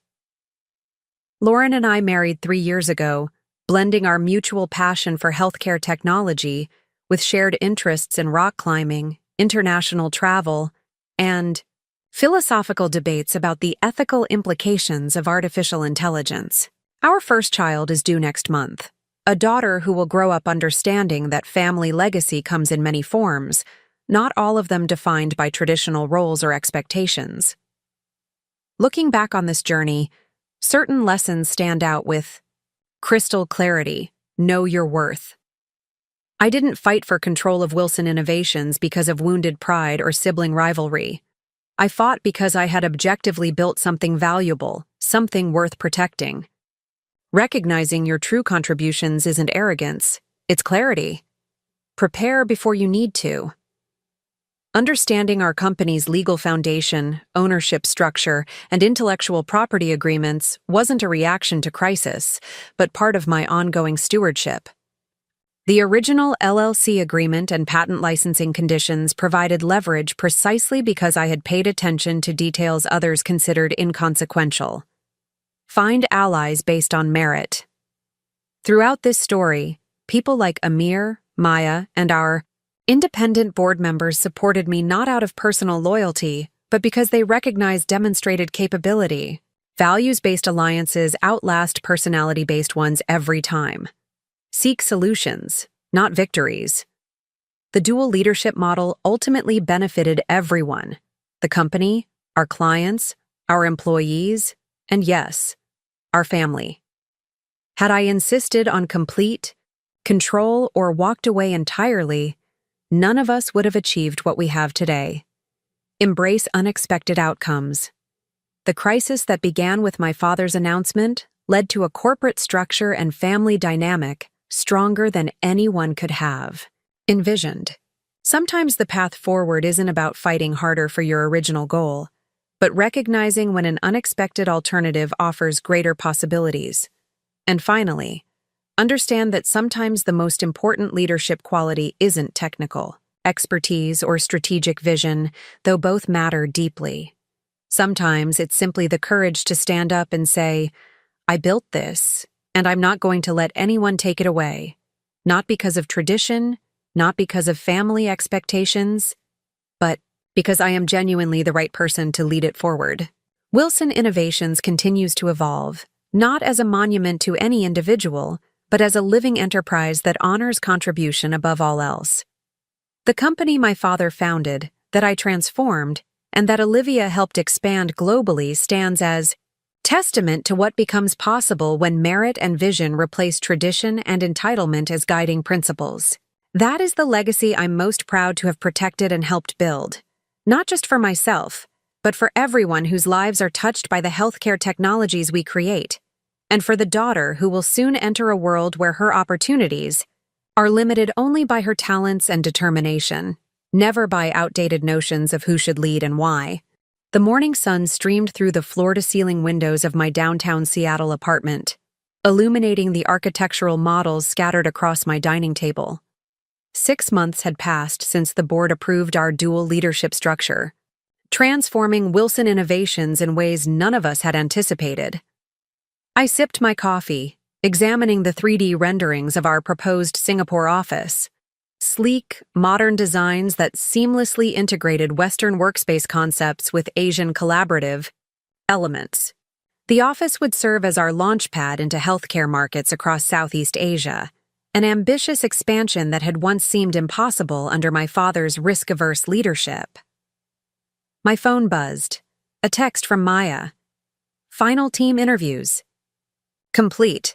Found an incredible ML specialist from National University of Singapore. Can we expedite her visa process? I smiled, thinking of how thoroughly Maya had embraced her role leading our Singapore technical operations. When we'd first discussed the position, I'd worried about losing her expertise from our Seattle headquarters. Instead, she had become our bridge between cultures, translating our healthcare AI approaches to meet distinctly different patient populations and medical systems. Her weekly video updates showed a woman transformed, energized by the challenge, thriving in the cross-cultural complexity. Before I could respond, another message arrived, this one from Olivia. Singapore Ministry of Health requesting meeting next Tuesday. They've seen preliminary results from our pilot and want to discuss nationwide implementation. Can you join remotely? The nationwide implementation would represent a $40 million contract, our largest single deal to date, and a validation of our international strategy. More importantly, it would demonstrate the efficacy of our diagnostic AI across genetically diverse populations, addressing one of healthcare AI's most persistent challenges. As I texted confirmations to both Maya and Olivia, I reflected on the extraordinary evolution of our company since that fateful night at the Grand Peninsula Hotel. Revenue had increased by 32% in just 6 months. Our technical team had grown to include specialists in diverse genetic markers and region-specific disease patterns. Most surprisingly, employee satisfaction scores had reached an all-time high under the dual leadership model that many had initially viewed with skepticism. My phone rang, Amir calling, unusually early for him. "Sorry to bother you before office hours," he began. "But there's something you should see. Check your email." I opened my laptop to find a message from Amir with the subject line, Forrester Healthcare Tech Report, page 14. Scanning quickly to the referenced page, I found Wilson Innovations prominently featured in their analysis of emerging industry leaders. Wilson Innovations represents a fascinating case study in adaptive corporate governance. Their innovative dual CEO model, splitting technical leadership and market development between specialized executives, has yielded remarkable results in both domestic innovation and international expansion. While unconventional, this approach has positioned them to compete effectively against much larger competitors by maintaining technical depth while rapidly entering new markets. The external validation was gratifying, but more significant was the framing. What had begun as a defensive compromise to protect what I'd built was now being recognized as a strategic advantage. Perhaps my father's instinct to bring Olivia into leadership, though poorly executed, had contained a kernel of genuine insight.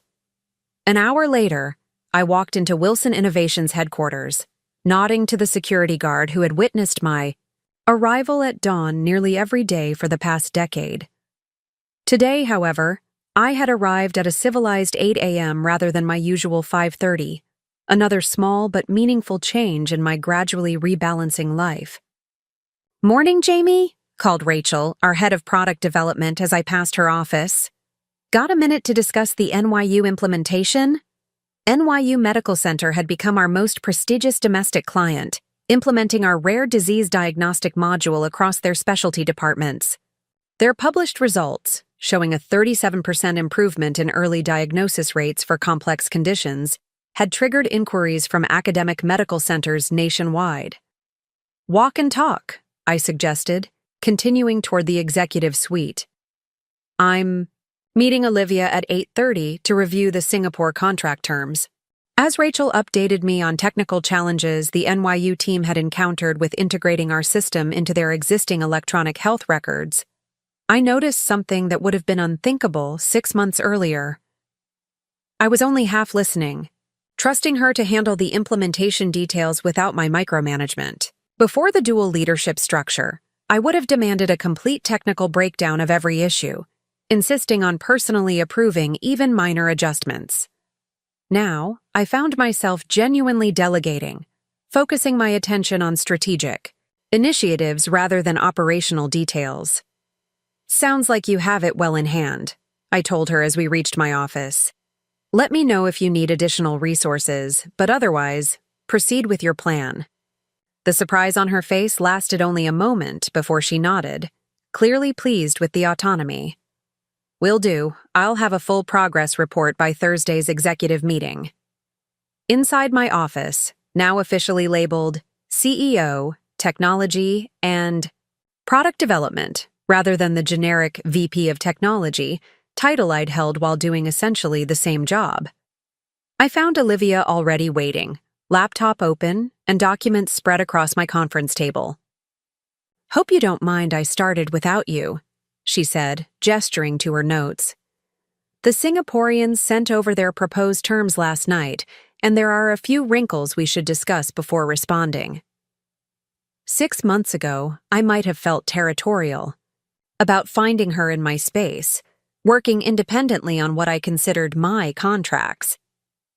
Now, I simply pulled up a chair beside her, recognizing that our overlapping domains created stronger outcomes than rigid separation. "What wrinkles specifically?" I asked, scanning the document she had highlighted. "They want exclusivity for the Southeast Asian market for 3 years, she explained, which makes sense from their perspective. They're investing significant resources in adapting our systems to their population, but it would limit our expansion opportunities in Vietnam and Thailand, where we've already had preliminary discussions." She'd identified exactly the issue I would have flagged, demonstrating her growing sophistication in technology licensing considerations. "What's your recommendation?" I asked, curious to see her analysis. "Counter with geographic exclusivity, limited to Singapore only, but offer them preferential pricing for any implementations they facilitate throughout the region. That gives them financial incentive to actually help us expand, rather than simply blocking competition." Her solution was elegant, addressing the ministry's underlying concern about protecting their investment while preserving our growth potential. It reflected the unique perspective she brought to our partnership, blending relationship considerations with business strategy in ways my more technically focused approach sometimes missed. "That works," I agreed. "Let's also offer them early access to our pediatric diagnostic module as additional incentive. They've expressed particular interest in that application." As we continued refining our response to the Singaporean proposal, I found myself appreciating the complementary nature of our working relationship. Olivia instinctively grasped the cultural and interpersonal nuances that sometimes eluded me, while I provided the technical depth that gave our proposals credibility with healthcare partners. Together, we created something neither of us could have achieved independently. Our meeting was interrupted by my assistant announcing an unexpected visitor. Our father, who rarely appeared at the office without scheduling in advance.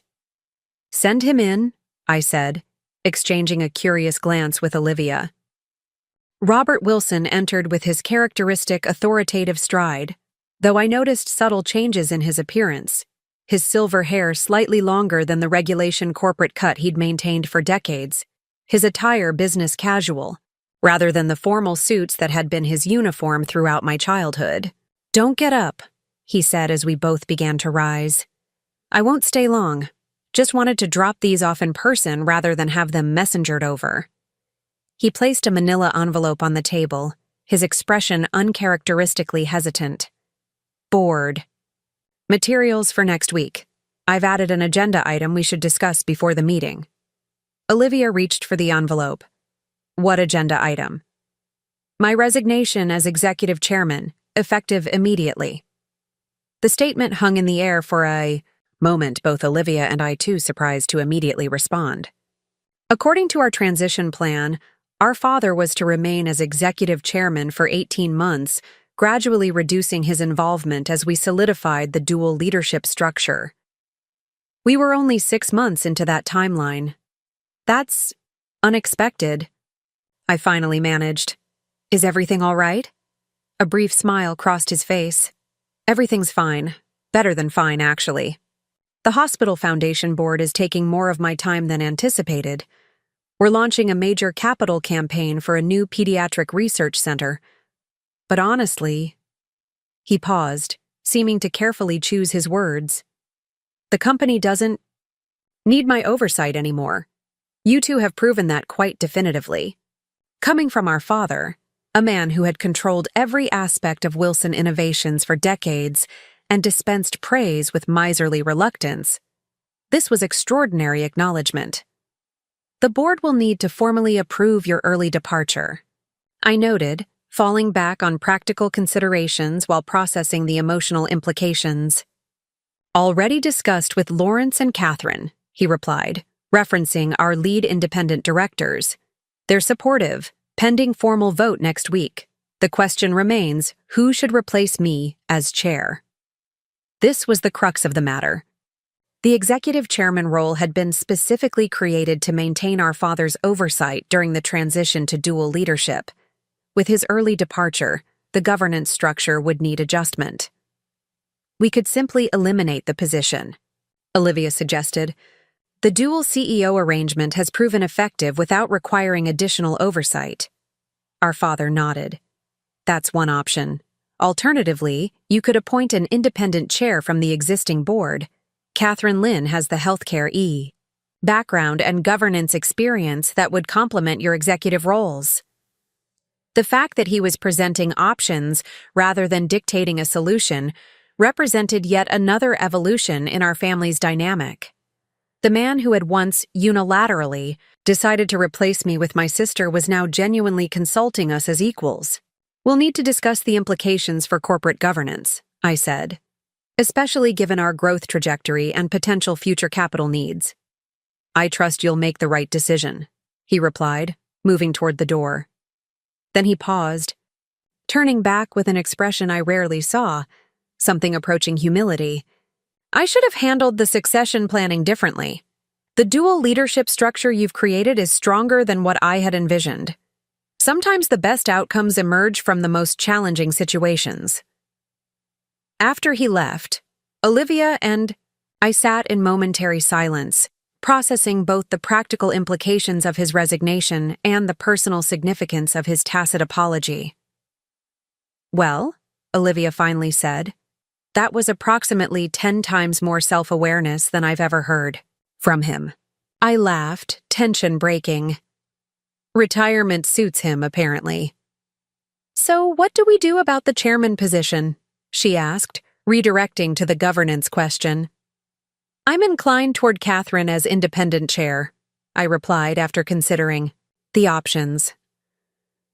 She brings valuable healthcare expertise, and having independent board leadership would be viewed positively if we pursue additional institutional investment. Olivia nodded thoughtfully. I agree. Plus, it maintains the separation between family ownership and corporate governance that we've been establishing. The ease with which we reached consensus on this significant decision reflected how far our working relationship had evolved in 6 months. What had begun as a reluctant compromise forged under duress had transformed into a genuine partnership built on mutual respect and recognition of complementary strengths. Later that afternoon, I met with Amir to review technical progress on our pediatric diagnostic module, the system we were offering the Singaporeans as incentive in our contract negotiations. As our most sophisticated AI application to date, it incorporated advanced neural network architectures designed specifically for identifying rare conditions in children, where early intervention could dramatically improve outcomes. The preliminary validation results are exceptional, Amir reported, displaying comparative accuracy metrics across different pediatric subspecialties, particularly in neurological and metabolic disorders, where traditional diagnostic approaches often miss subtle early indicators. What about the diverse population testing? I asked, knowing this had been a particular challenge in previous versions.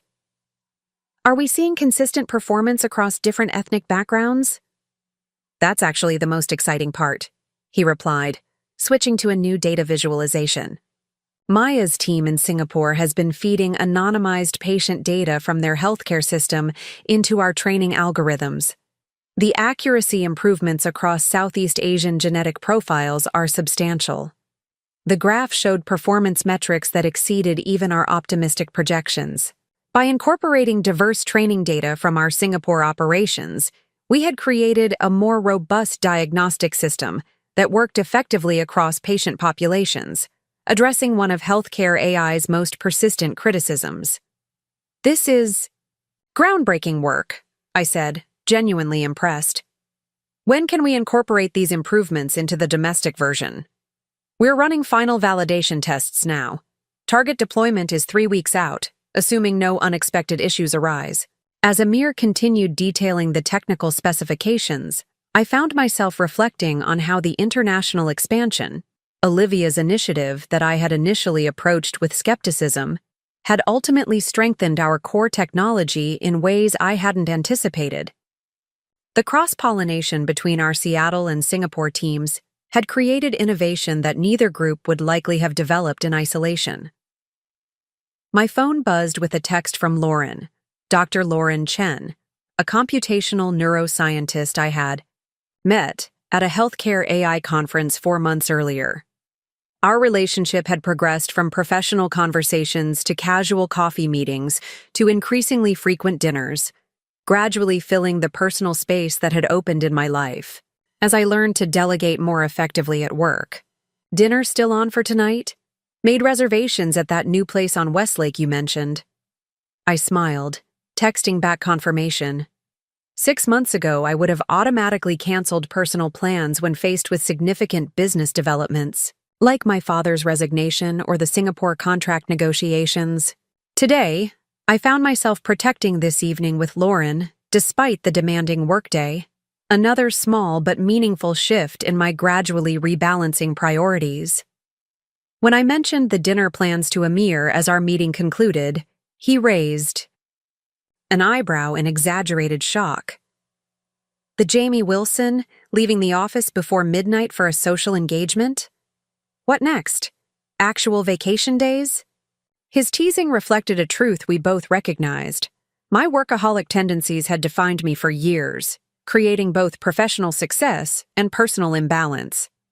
The dual leadership structure had inadvertently addressed this dysfunction, forcing me to share control and creating space for life beyond Wilson Innovations. Don't worry, I replied dryly. I'll still be checking email obsessively between courses. Baby steps, he laughed, gathering his materials. Then, more seriously, it's good to see, Jamie. The company's thriving, and you seem more, I don't know, human lately. His observation stayed with me through the afternoon as I worked through technical reviews and strategy documents. Was I more human these past 6 months? The metrics of my life had certainly changed. I now averaged 55-hour work weeks instead of 80+. I had reconnected with Stanford friends I'd neglected for years. I had even joined a rock climbing gym, rediscovering a passion that had been set aside when Wilson Innovations consumed every waking moment. Most significantly, I had begun building a genuine relationship with Lauren, whose brilliant mind and quiet confidence provided a counterpoint to my sometimes too analytical approach to life.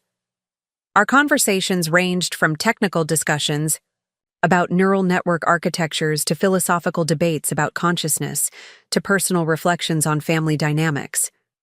She challenged me intellectually while accepting me emotionally, a combination I hadn't experienced before. That evening at dinner, seated across from Lauren at a table overlooking Lake Union, I found myself describing my father's unexpected resignation and implicit acknowledgement of his mistakes. He actually admitted the dual leadership model is better than his original plan, I explained, still processing the significance of this concession. Coming from a man who has never acknowledged being wrong about anything in his entire life, it's seismic. Lauren considered this, her expression thoughtful. People can surprise us when given the space to evolve. Maybe seeing the company thrive under your shared leadership freed him to reconsider his assumptions. Her perspective, seeing my father's growth rather than focusing on his past mistakes, reflected the compassionate intelligence that had drawn me to her initially. The irony is that this arrangement I fought so hard against has actually improved both the company and my life, I admitted. I'm doing my best work professionally while finally having space for things beyond Wilson Innovations. Like rock climbing and dinner with brilliant neuroscientists? She teased gently. Precisely those things, I agreed, smiling. Though I'm still learning how to turn off the analytical part of my brain outside of work. I don't want that part turned off, she said, her hand covering mine across the table. Just balanced with the other parts.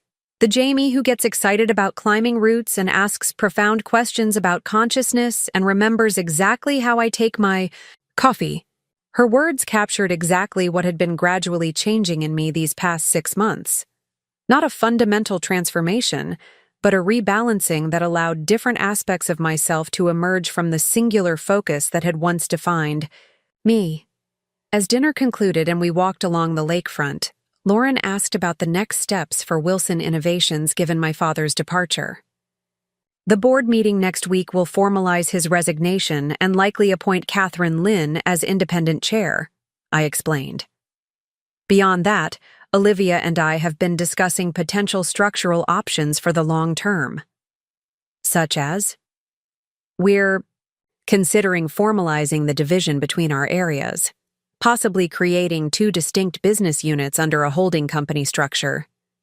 Wilson Healthcare focusing on our core AI technology and domestic partnerships under my leadership, Wilson Global handling international expansion and new market development under Olivia's. Lauren nodded thoughtfully. Institutionalizing what's already working in practice. Are you thinking about external investment? Her quick grasp of the strategic implications reminded me of her exceptional intelligence, one of many qualities I increasingly appreciated. Potentially. Our valuation has nearly doubled in 6 months. Healthcare AI is attracting premium multiples, and an IPO would provide liquidity for early investors, including my father. Going public would certainly vindicate your vision, she observed.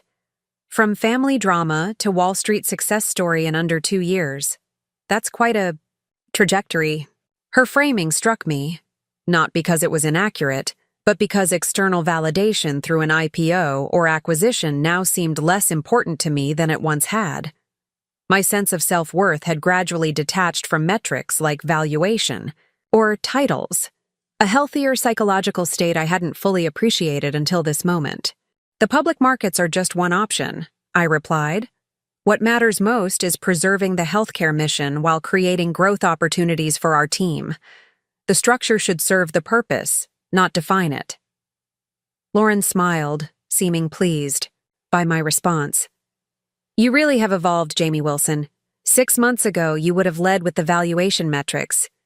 Blame yourself, I said, taking her hand as we walked.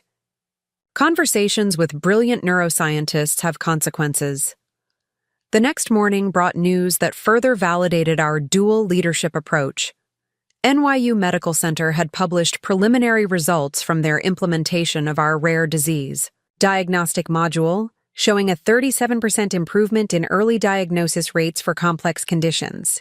The paper specifically cited our unique development methodology that combines technical innovation with user-centered design, another indirect acknowledgement of how Olivia's focus on user experience had enhanced my technical architecture.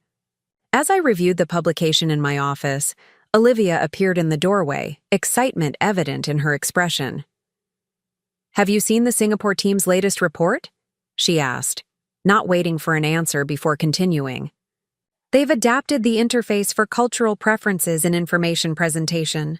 More visual, less text-heavy, and physician satisfaction scores increased by 42%. The Ministry of Health is ecstatic. She placed her tablet on my desk, showing user engagement metrics that far exceeded our domestic implementations. The adaptations Maya's team had made for Singaporean users, informed by Olivia's insights about cultural differences in information processing, had created a substantially improved experience without compromising the underlying diagnostic accuracy. We should incorporate these learnings into the domestic version, I said, studying the interface modifications. The visual approach might benefit certain specialties here as well. Already discussed it with Rachel, Olivia replied. Her team is creating an adaptive interface that adjusts based on user preferences and specialty. Best of both worlds. The ease with which we now shared ideas and built upon each other's contributions reflected how far our partnership had evolved. What had begun as a reluctant compromise had transformed into a genuine collaboration that leveraged our complementary strengths.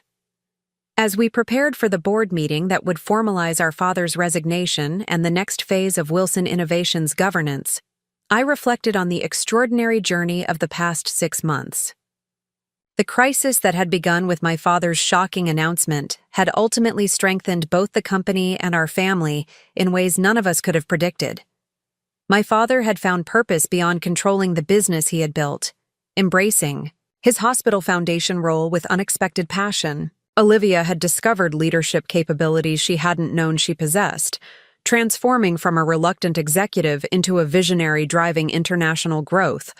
And I had learned that sharing leadership didn't necessarily dilute it, but could actually amplify it in unexpected ways, creating space for both professional excellence and personal growth. Most importantly, Wilson Innovations itself had evolved from a promising regional healthcare AI company into an emerging global leader with distinctive competitive advantages. Our dual leadership structure, once viewed as an awkward compromise, had become a signature strength, allowing us to simultaneously drive technical innovation and market expansion at a pace neither Olivia nor I could have maintained independently. As I gathered materials for the board presentation, I came across the document that had started this transformation. My hastily assembled Project Keystone Leverage Plan from the night after the anniversary dinner.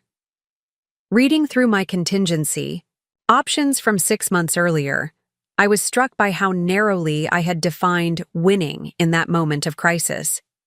I had focused entirely on maintaining control rather than envisioning possibilities beyond the traditional leadership structure. The path we had ultimately taken, the dual leadership model that had emerged from necessity, had created outcomes far superior to either my father's original plan or my preferred alternative. It was a humbling reminder that sometimes the best solutions emerge not from winning a power struggle, but from finding a third option that transcends the original conflict entirely. When Olivia appeared at my door, ready to walk together to the boardroom, I felt an unexpected sense of partnership that transcended our professional arrangement. We had navigated a potentially devastating family conflict and emerged with both our business and our relationship strengthened. Whatever challenges lay ahead, taking the company public, expanding into new markets, facing inevitable technological disruptions, we would face them with complementary strengths and shared purpose. "Ready for the next chapter?" she asked, her expression reflecting both confidence and the familial connection that had gradually strengthened through our shared leadership journey. "Absolutely," I replied, gathering the final documents. "Though I suspect it won't unfold exactly as we're planning." She laughed, the sound reminding me briefly of our childhood, Olivia always embracing uncertainty while I sought to control it. "The best chapters never do, Jamie. That's what makes them worth writing."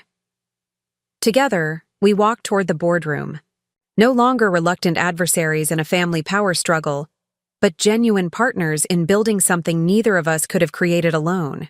A company that honored our father's legacy while transcending his limited vision, a leadership model that leveraged our distinct talents rather than forcing an artificial choice between them, and a family relationship reforged through professional collaboration rather than broken by inevitable competition.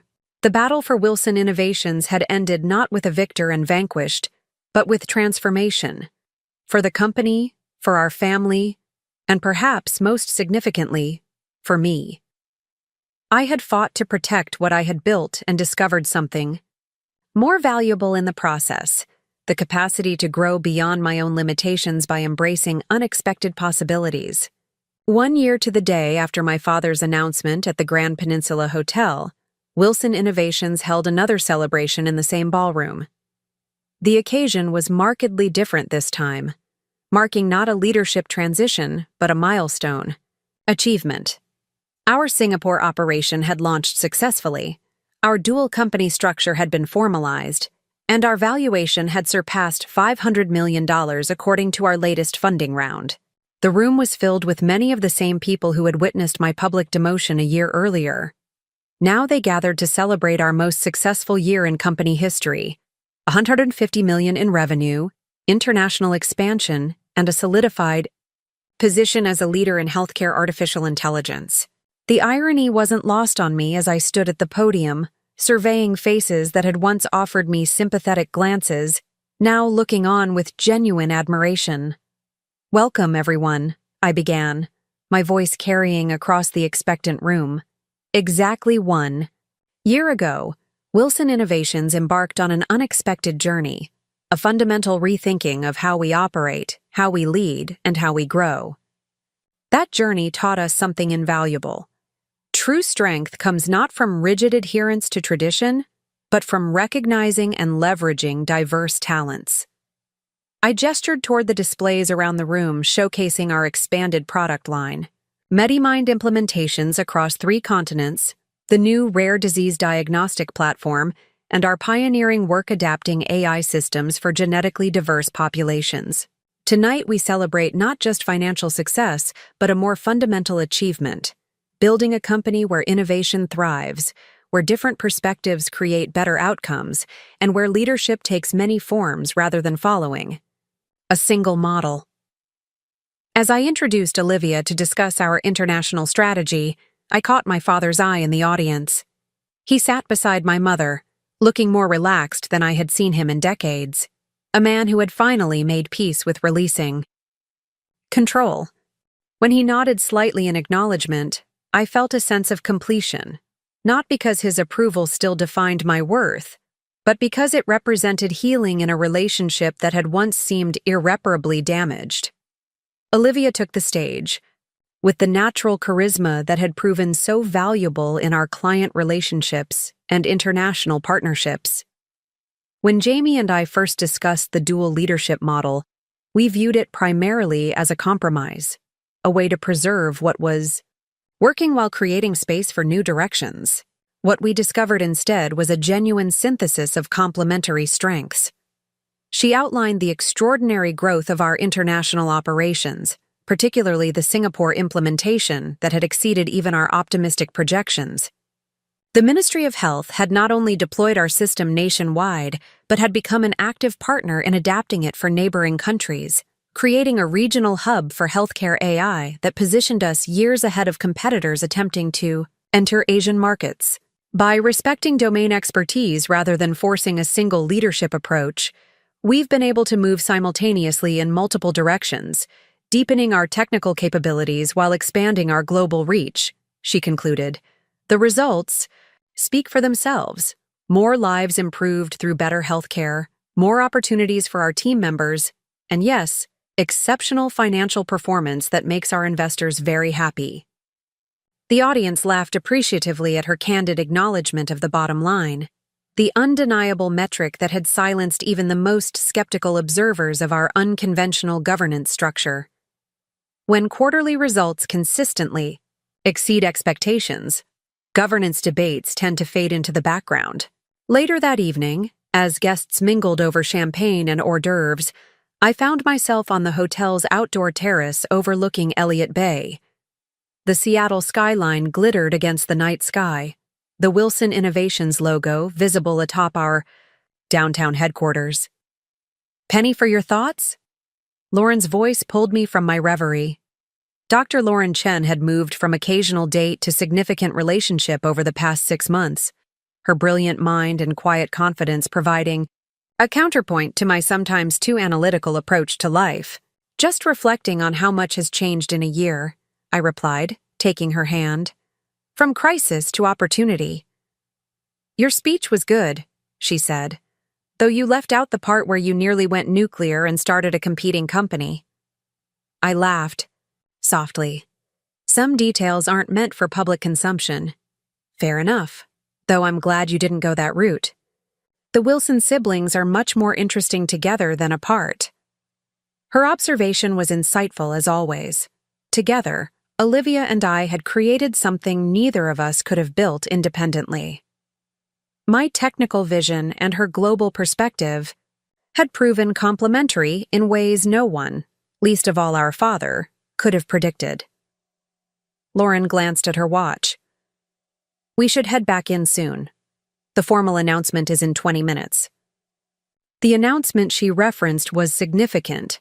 Our board had unanimously approved a 2-year roadmap toward an initial public offering, with the dual company structure providing clean governance and focused investment theses for public markets.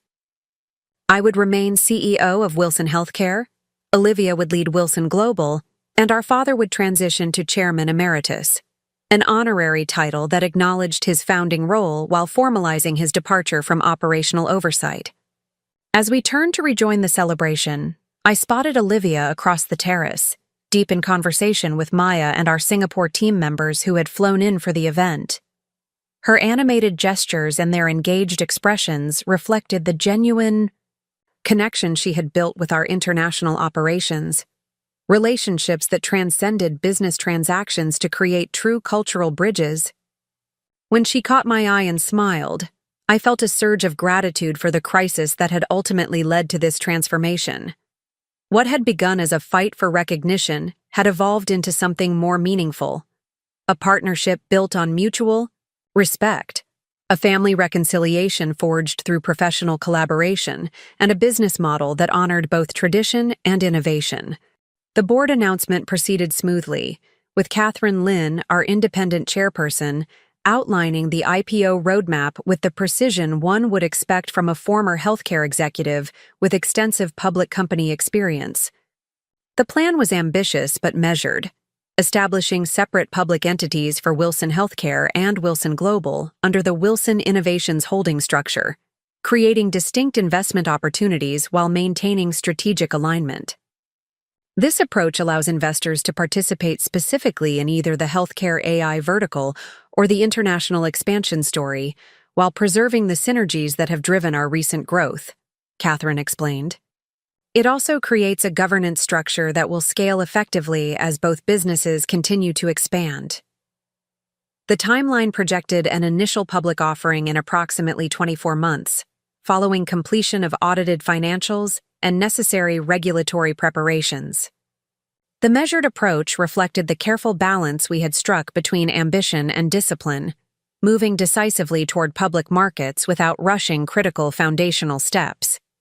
After the formal announcement, I found myself surrounded by well-wishers, employees expressing excitement about the growth opportunities, investors congratulating themselves on backing our vision, healthcare partners discussing expansion possibilities. The contrast with the awkward condolences I had received a year earlier in this same room couldn't have been starker. As the evening wound down, my father approached, champagne glass in hand. "A toast," he said, his voice carrying just enough to attract the attention of those nearby. "To Wilson Innovations, past, present, and future." It was a simple sentiment, but the inclusivity of his wording spoke volumes. Not my company, as he would have once phrased it, but a collective enterprise spanning generations and leadership styles. As we clinked glasses, his expression held genuine pride without the controlling assessment I had grown accustomed to throughout my life. "Your grandfather would have approved," he added quietly, referencing his father who had co-founded the original software consultancy. "He always said the best leaders know when to hold tight and when to let go." Took me longer than it should have to understand what he meant. Coming from my father, this self-reflection bordered on the miraculous. I nodded, accepting the implicit acknowledgement without requiring him to state it more explicitly. Some progress happened in small steps rather than dramatic declarations. As guests began departing, Olivia joined us, slipping her arm through our father's with casual affection. "The Singapore team wants to take us to dinner tomorrow night at their favorite authentic place in the International District," she told me. "Maya says their chili crab is life-changing." "I'm in," I agreed, glancing at Lauren, who nodded her assent as well. "What about you, Dad?" Olivia asked. "Care to join the international diplomacy dinner?" He considered briefly before shaking his head. "You young people enjoy yourselves. Your mother and I have symphony tickets tomorrow. Yo-Yo Ma is performing." The casual normality of this exchange, family members discussing plans without power dynamics or hidden agendas, represented perhaps the most profound transformation of the past year. The Wilson family had evolved from a hierarchical structure defined by our father's authority to a network of adult relationships based on mutual respect and genuine affection. 2 days after the anniversary celebration, I found myself in a meeting.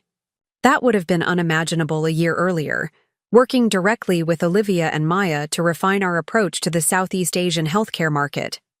Our Singapore operations had proven so successful that health ministries in Vietnam, Thailand, and Malaysia had initiated discussions about implementing our diagnostic AI systems. Each country presents distinct considerations, Maya explained, displaying comparative healthcare system analyses on the conference room screen. Vietnam has centralized decision-making but limited infrastructure in rural areas. Thailand has more advanced technical capabilities but a complex approval process, involving multiple stakeholders. Malaysia falls somewhere between, with strong urban centers but significant regional disparities. Her response came quickly.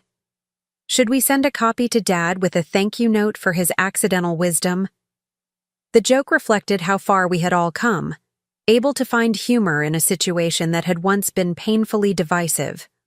Our father's decision, though poorly executed and initially motivated by outdated notions of family succession, had ultimately catalyzed a governance innovation that strengthened the company beyond what any single leader model could have achieved. That evening, as promised, the Singapore team hosted us at an authentic seafood restaurant in Seattle's International District. The atmosphere was celebratory, with team members from both continents sharing stories that blended professional achievements with cultural exchanges. Maya recounted her initially disastrous attempt to navigate Singapore's hawker centers, while our Singaporean colleagues described their first experience with Seattle's notoriously complex coffee ordering protocols. Midway through the meal, Lauren leaned close to whisper in my ear.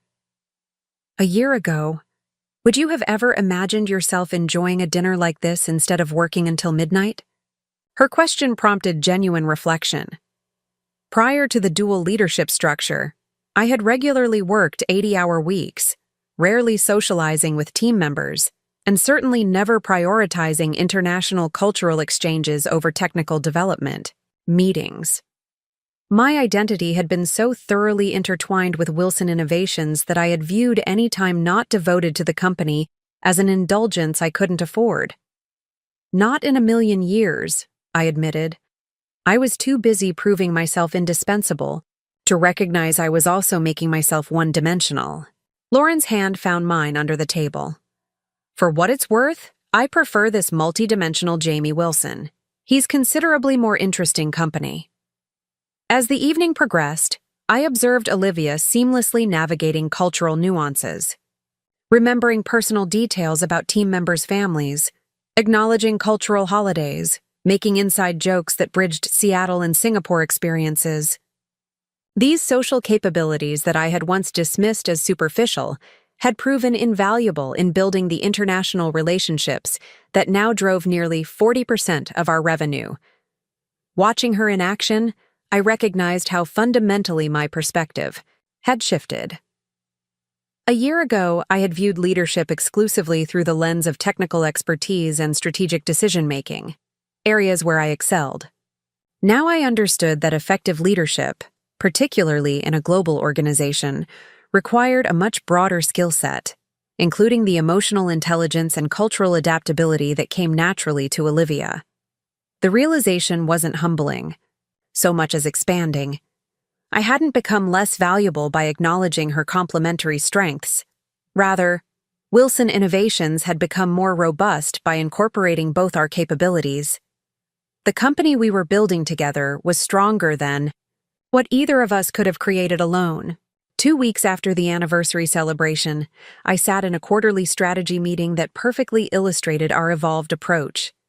The executive team was discussing potential expansion into preventative healthcare applications, using our diagnostic AI to identify risk factors before conditions developed, rather than recognizing diseases once they appeared.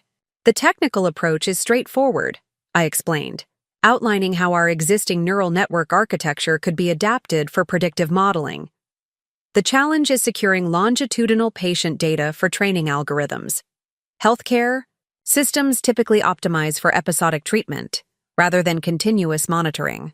Olivia nodded thoughtfully. That's where our Singapore implementation gives us an advantage. Their nationalized healthcare structure means patient data spans decades rather than individual treatment episodes. If we could secure approval to use anonymized historical records for algorithm training, we'd have a dataset no competitor could match. Exactly what I was thinking, I agreed. Maya's team has already built relationships with their data governance officials. We could potentially structure a research partnership that benefits both sides. They get early access to preventative tools while we develop more robust algorithms. The conversation continued seamlessly, with technical considerations and market opportunities weaving together into a comprehensive strategy. There was no longer any sense of separate domains or competing priorities, just a unified approach that incorporated multiple perspectives. As the meeting concluded, Catherine Lin, our independent chairperson, remained behind. That was impressive, she noted. The integration between technical vision and market application is exceptionally fluid now. It's evolved naturally, acknowledged. We've each absorbed elements of the other's perspective. That's precisely why the board is so confident in the IPO timeline, she replied. Dual company structures only work with strong cultural alignment between divisions. You and Olivia have created that alignment in a remarkably short time frame. Her observation highlighted another unexpected benefit of our shared leadership journey. By working through our initial tensions and finding productive collaboration, we had modeled integration that now permeated the entire organization. Technical teams regularly incorporated market feedback into development priorities. Business development consulted with engineering before making client commitments. The artificial boundaries that typically plague technology companies had largely dissolved in favor of fluid information exchange. That afternoon, as I reviewed technical documentation for our preventative healthcare initiative, my assistant announced an unexpected visitor, my mother, who rarely came to the office. She entered hesitantly, looking around with evident curiosity. "Mom," I said, rising to greet her. "This is a pleasant surprise." "I hope I'm not interrupting anything important," she replied, still taking in the surroundings. The multiple monitors displaying algorithm visualizations, the whiteboards covered with neural network diagrams, the general atmosphere of focused innovation. "Nothing that can't wait. What brings you by?" She smiled, seeming slightly self-conscious. "Your father mentioned the preventative healthcare project you're developing. It reminded me of something from years ago that might be relevant."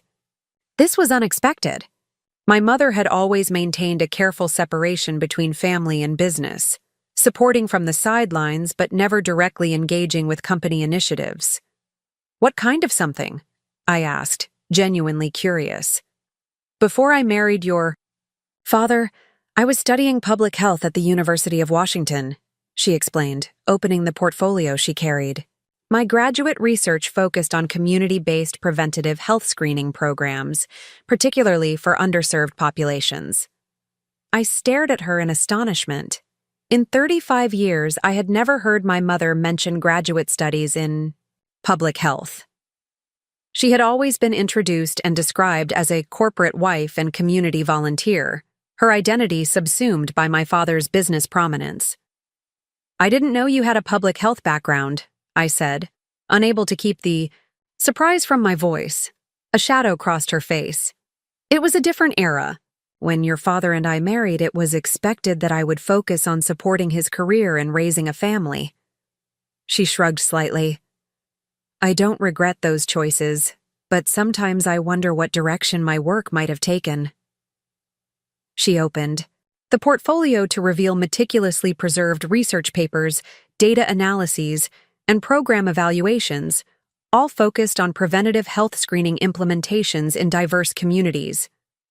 The work was thoughtful, methodical, and potentially valuable to our current initiative.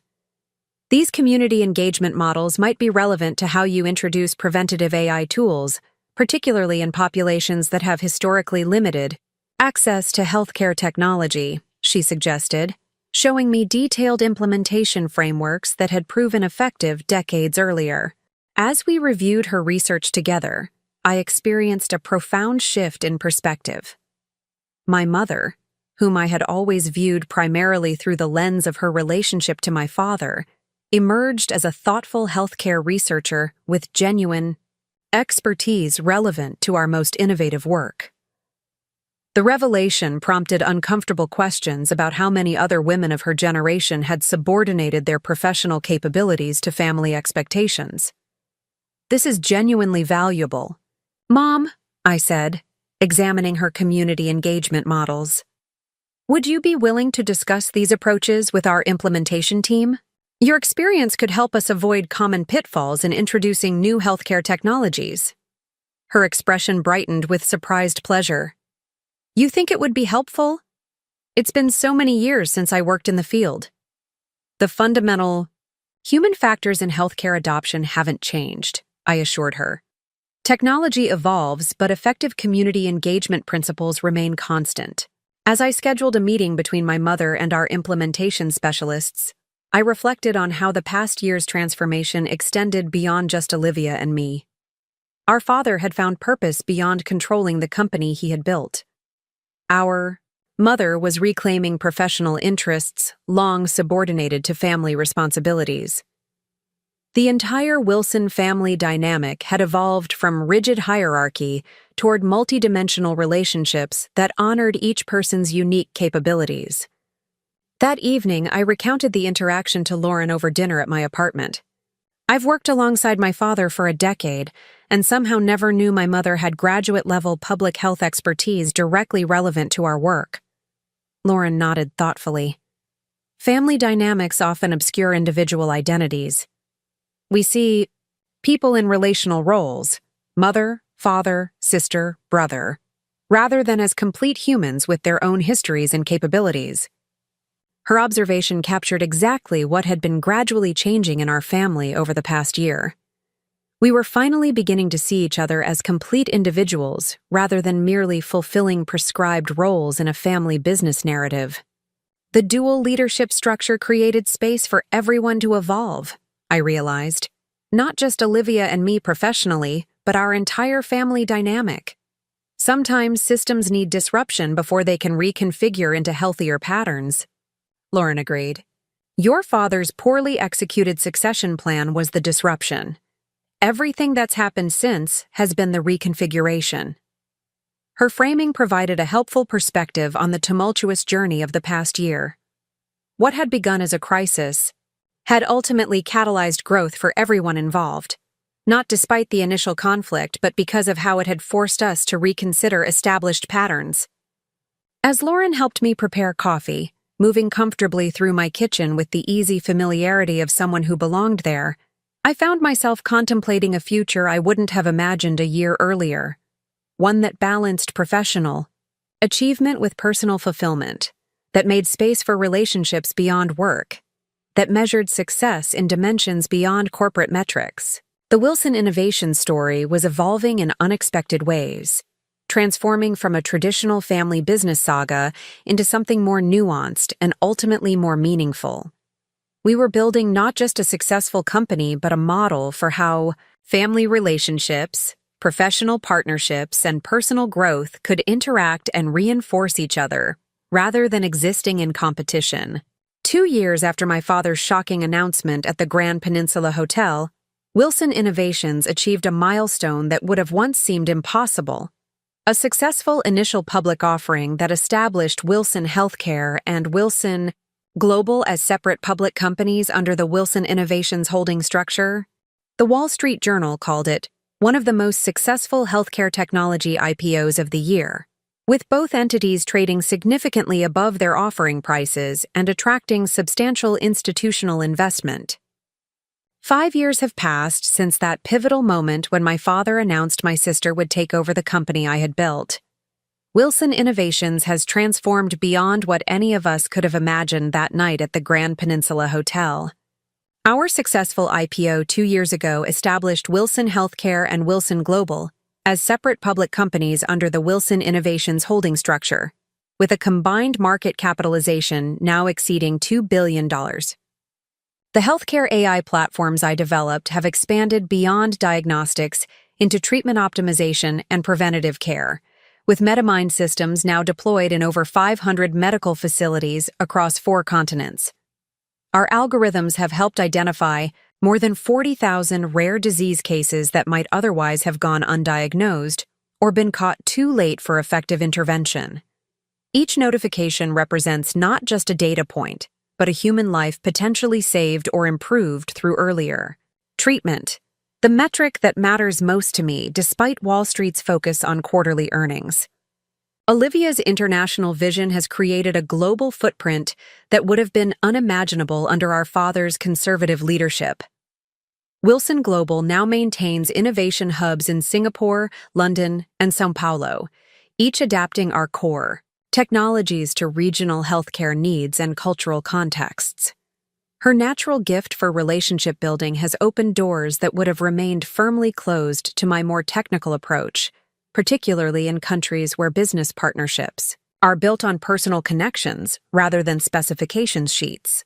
My father, now fully retired, has found unexpected purpose mentoring young healthcare entrepreneurs through a foundation he established with proceeds from the IPO. The man who once measured success exclusively through control and authority now derives satisfaction from supporting others' visions, a transformation none of us anticipated. He and I meet monthly for lunch, our conversations ranging from industry trends to philosophical discussions about purpose and legacy.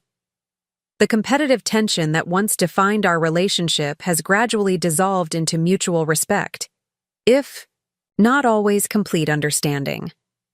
More surprisingly, my mother has reclaimed her long-dormant interest in public health, leveraging her graduate research to help develop community engagement strategies for introducing preventative healthcare technologies in underserved populations. The implementation framework she created now serves as a model for our global deployments, with her name proudly listed as principal author on white papers distributed throughout the healthcare industry. At 70, she has found a second professional act that honors capabilities subordinated during her years as a corporate wife. As for me, the personal evolution has been perhaps even more significant than the professional achievements. Lauren and I married 3 years ago, blending our mutual passion for healthcare technology with shared interests in rock climbing, philosophical discussions, and building a life that balances achievement with presence. Our daughter Elizabeth, named after Lauren's grandmother, celebrated her first birthday last month, a milestone that prompted reflection on how profoundly my priorities have shifted. 5 years ago, I defined myself almost exclusively through Wilson Innovations, measuring self-worth through company metrics and technical achievements. Today, while the company remains a central focus, it no longer constitutes my entire identity. Fatherhood has particularly transformed my perspective, revealing the limitations of the workaholic mindset that once seemed necessary for success. I now recognize that sustainable leadership requires renewal and connection beyond office walls, a balance I'm still learning to maintain but committed to modeling for Elizabeth as she grows. This morning, as I prepared for a quarterly board meeting, Elizabeth crawled into my home office, her determined expression reminding me startlingly of my own focused intensity when tackling complex problems. Lauren followed, coffee mug in hand, observing our daughter's persistent efforts to reach a tablet just beyond her grasp. The Wilson determination gene appears dominant, Lauren noted with amusement. Though I'm hoping the Chen diplomacy traits express themselves eventually to balance things out. I lifted Elizabeth onto my lap, redirecting her from the tablet to a plush toy designed to develop motor skills. The next generation of Wilson Innovations, I said, watching her methodically explore the toy's interactive features. Speaking of which, Lauren said, Have you thought more about Olivia's proposal? The proposal in question represented perhaps the most significant evolution of our dual leadership structure. After 5 successful years operating as separate public companies with complementary missions, Olivia had suggested integrating our preventative healthcare initiatives into a new joint venture, Wilson Preventative Health, that would combine Wilson Healthcare's advanced predictive algorithms with Wilson Global's community implementation expertise. I'm bringing it to the board today, I confirmed. The preliminary financial models are compelling, and more importantly, the potential healthcare impact is substantial. Predictive intervention could fundamentally change how chronic diseases are managed globally. Lauren nodded thoughtfully.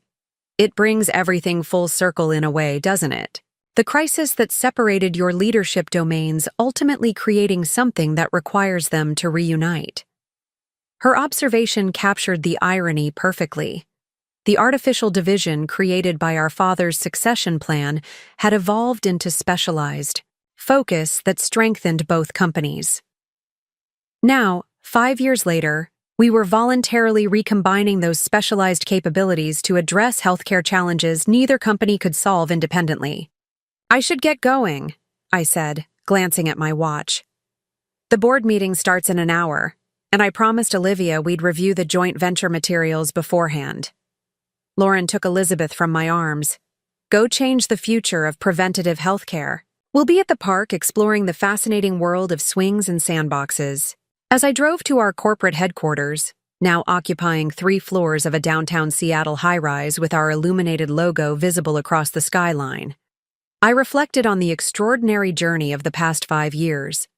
The conflict that had begun with my father's shocking announcement had catalyzed growth for our business, our family, and most significantly, for me personally.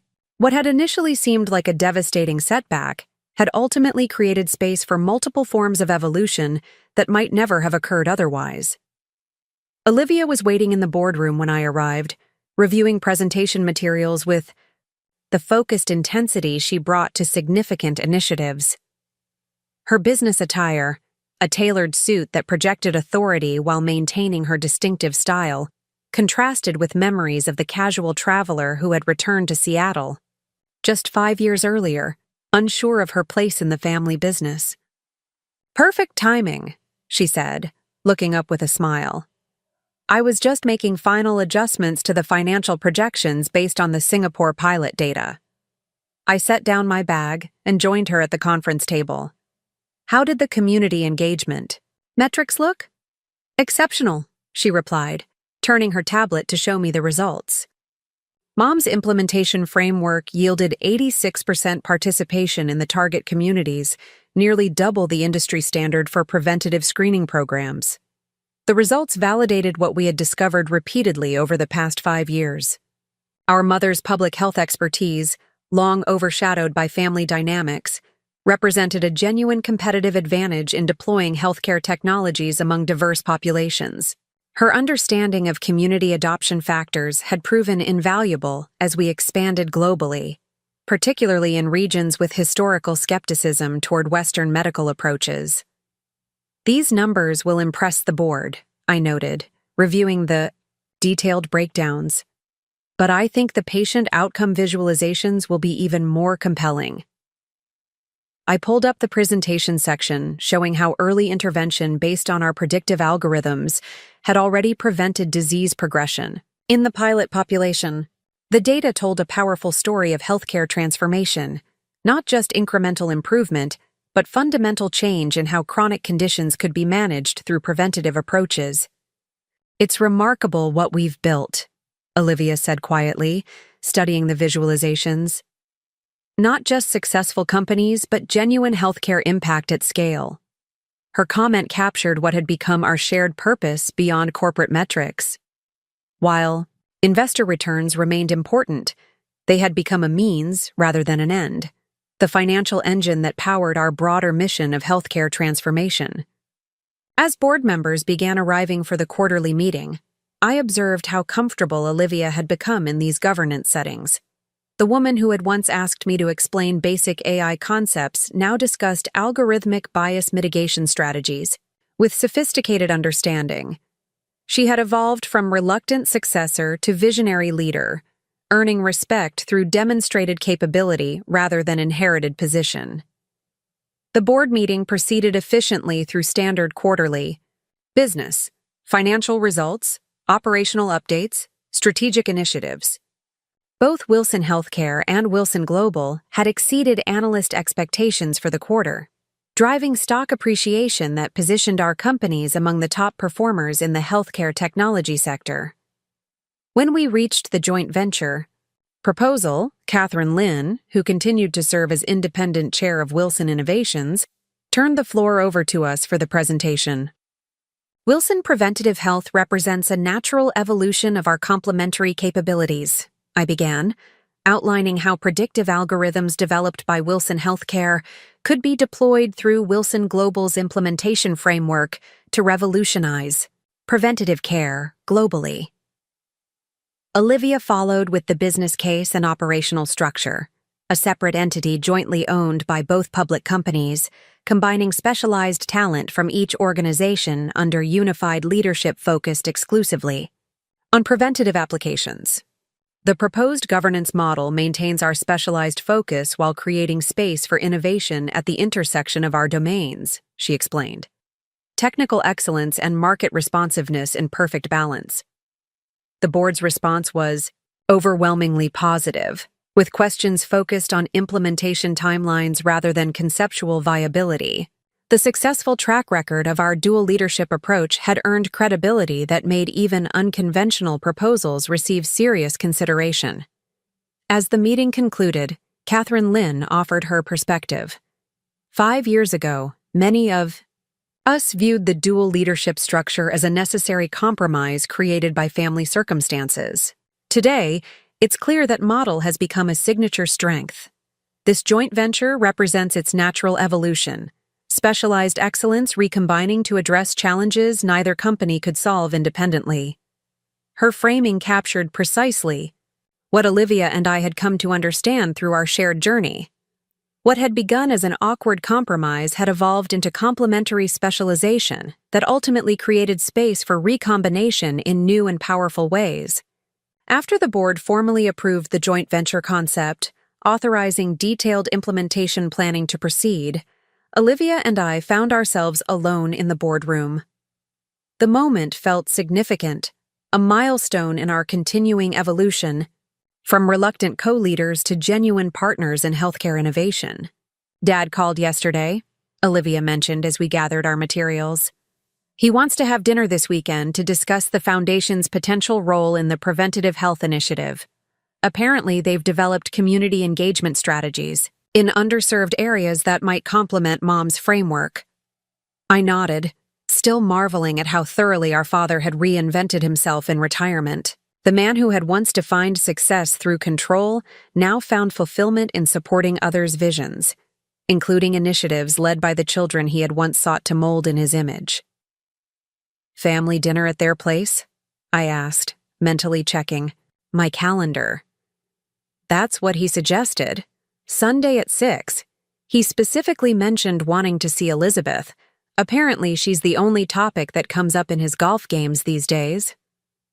I smiled, recognizing another unexpected transformation of the past 5 years. My father, once singularly focused on business legacy, had discovered genuine delight in grandparenthood. He approached time with Elizabeth with a presence and playfulness I had rarely experienced in my own childhood, as if retirement had finally given him permission to express the warmth that business competition had once suppressed. "We'll be there," I confirmed. Lauren's been wanting to discuss her preventative neurological screening research with Mom anyway. Their collaborative paper on community engagement strategies in early intervention programs is nearly ready for publication. The easy domesticity of this exchange, coordinating family dinner, discussing cross-generational professional collaborations, balancing parental responsibilities, represented perhaps the most profound transformation of the past 5 years. The Wilson family dynamics had evolved from rigid hierarchy and competition into multi-dimensional relationships that honored each person's unique capabilities while creating space for genuine connection. As we walked toward the elevators, Olivia asked a question that caught me by surprise. "Are you happy, Jamie? Not just successful, actually happy?" 5 years ago, I would have automatically conflated professional achievement with personal fulfillment, pointing to Wilson Healthcare's performance metrics or technological breakthroughs as evidence of happiness. Today, the question prompted more nuanced reflection. "I am," I replied with genuine conviction. Not in the simplistic way I might have defined it before. Constant achievement and recognition. Something deeper and more balanced. Olivia nodded. Thoughtfully. "I feel the same way.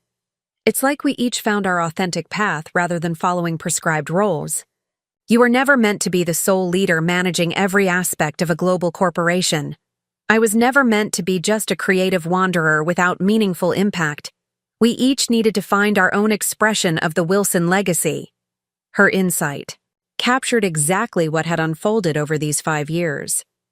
We had each discovered purpose that honored our genuine capabilities rather than conforming to external expectations.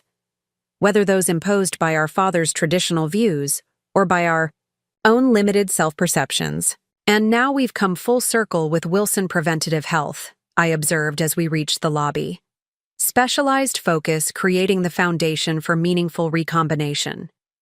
"Life rarely follows linear paths," Olivia replied with the perspective gained from her years of global travel.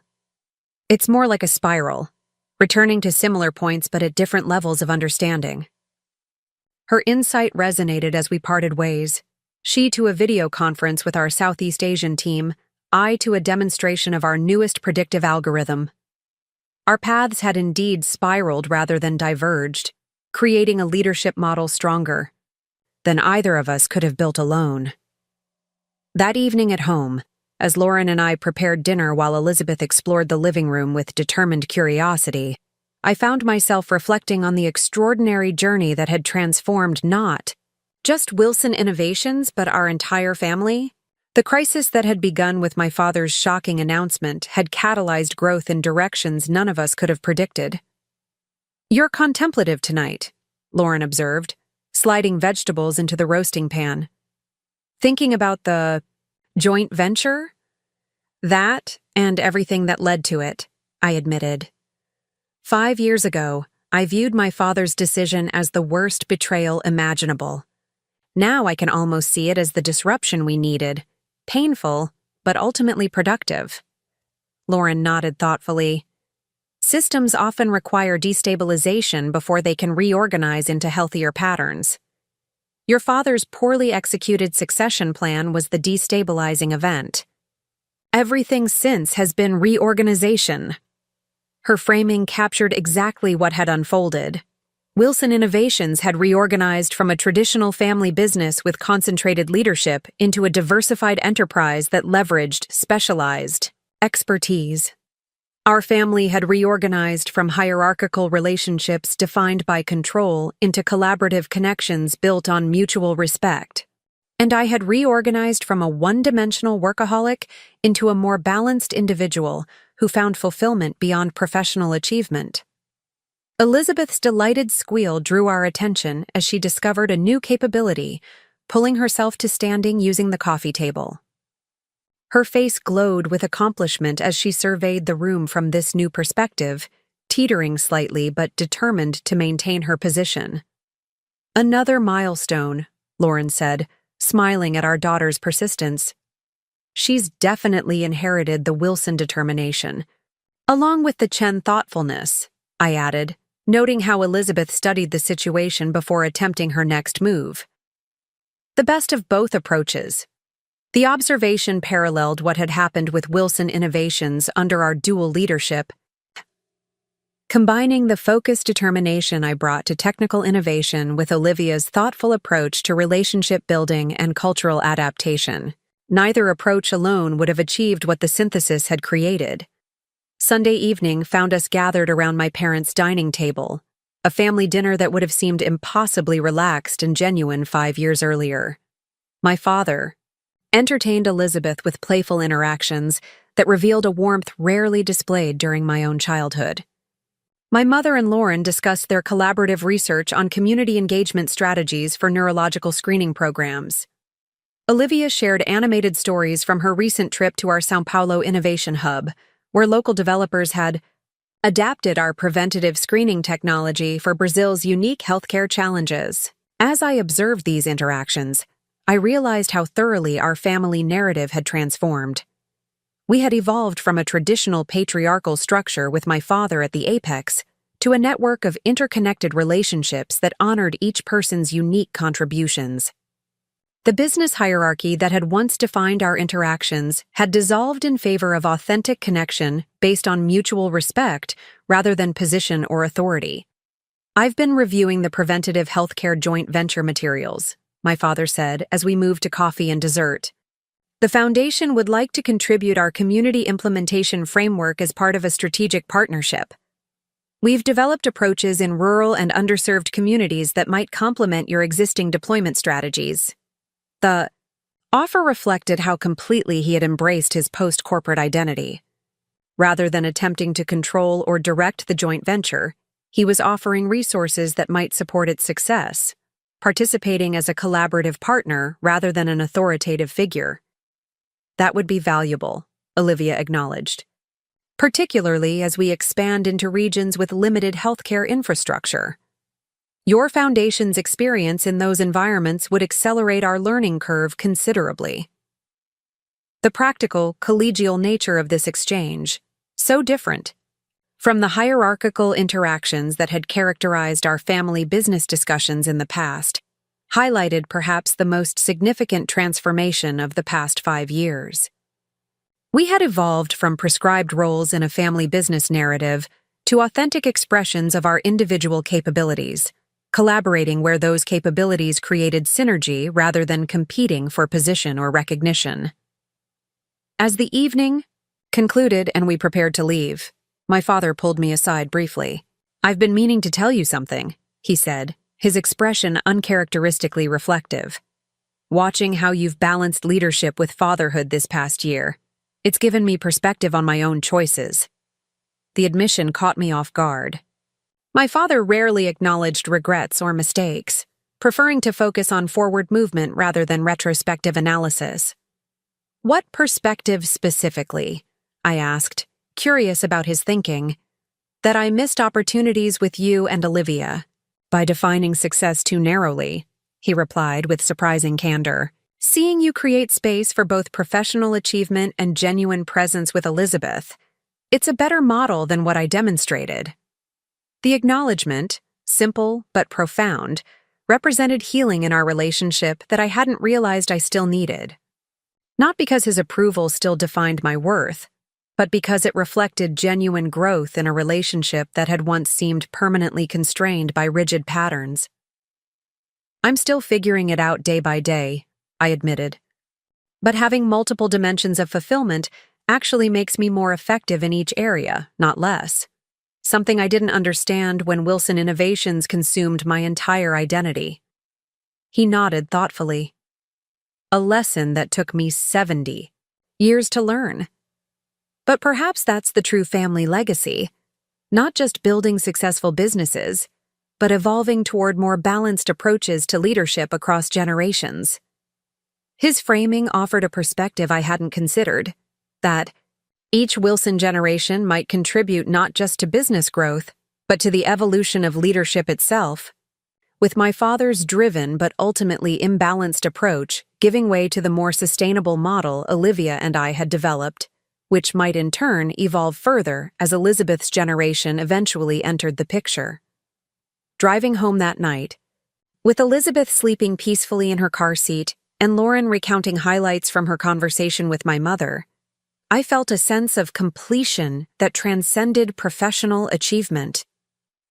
The story that had begun with crisis and conflict 5 years earlier had transformed into something more nuanced and ultimately more meaningful. Not a simple tale of victory or defeat, but a complex narrative of growth, reconciliation, and reinvention. Wilson Innovations had evolved from a struggling software consultancy to a globally recognized healthcare AI leader, now pioneering preventative approaches that could fundamentally change how chronic diseases were managed worldwide. But the more significant transformation had occurred in the human systems surrounding the business. Family relationships reconfigured from hierarchy toward partnership, individual identities expanded beyond prescribed roles, leadership models evolved from singular authority to complementary collaboration. The next morning, as I prepared for the initial planning session for Wilson Preventative Health, I found myself reflecting on the wisdom I had gained through this 5-year journey. Insights I hope to eventually share with Elizabeth as she developed her own understanding of purpose and fulfillment. Know your worth beyond position or title. The fight that began over who would be CEO had ultimately revealed that genuine value comes from contribution rather than designation. By focusing on building rather than controlling, both Olivia and I had created leadership domains that honored our authentic capabilities rather than conforming to traditional expectations. Prepare for unexpected outcomes. The meticulous contingency planning I had done after my father's announcement, the leverage points and legal strategies, had ultimately proven less important than flexibility in responding to emerging possibilities. The dual leadership structure that had begun as a compromise had evolved into a competitive advantage precisely because we remained open to its unexpected potential. Find allies based on capability rather than convenience. Throughout our journey, relationships built on mutual respect for demonstrated expertise, with team members like Maya, board members like Catherine, and eventually even family members like our mother, had proven more durable and productive than alliances based on politics or position. Seek integration rather than domination. The most powerful outcomes had emerged not from winning zero-sum competitions, but from finding synthesis between seemingly opposing approaches: technical excellence and relationship building, strategic focus and operational flexibility, professional achievement and personal presence. Embrace the spiral nature of growth. The journey hadn't followed a linear path from conflict to resolution, but rather a spiral that periodically returned to similar questions at different levels of understanding. The leadership structure had evolved from forced separation to specialized focus to deliberate recombination, each phase building on lessons from the previous iteration. As I arrived at Wilson Innovations headquarters for the joint venture planning session, I spotted Olivia already waiting in the lobby, engaged in animated conversation with Maya, who had flown in from Singapore for the initiative launch. Their genuine connection, professional respect deepened by shared purpose, exemplified the collaborative culture we had built from the ashes of potential conflict. Ready to revolutionize preventative healthcare? Olivia asked as I joined them, her enthusiasm reflecting the sense of purpose that had replaced mere ambition in our shared leadership journey. One algorithm at a time, I replied, matching her optimism with my own quiet confidence. Together, we stepped into the elevator that would carry us toward the next chapter of the Wilson Innovations story, no longer a tale of family business succession, but a continuing narrative of evolution, innovation, and meaningful impact that transcended traditional measures of success.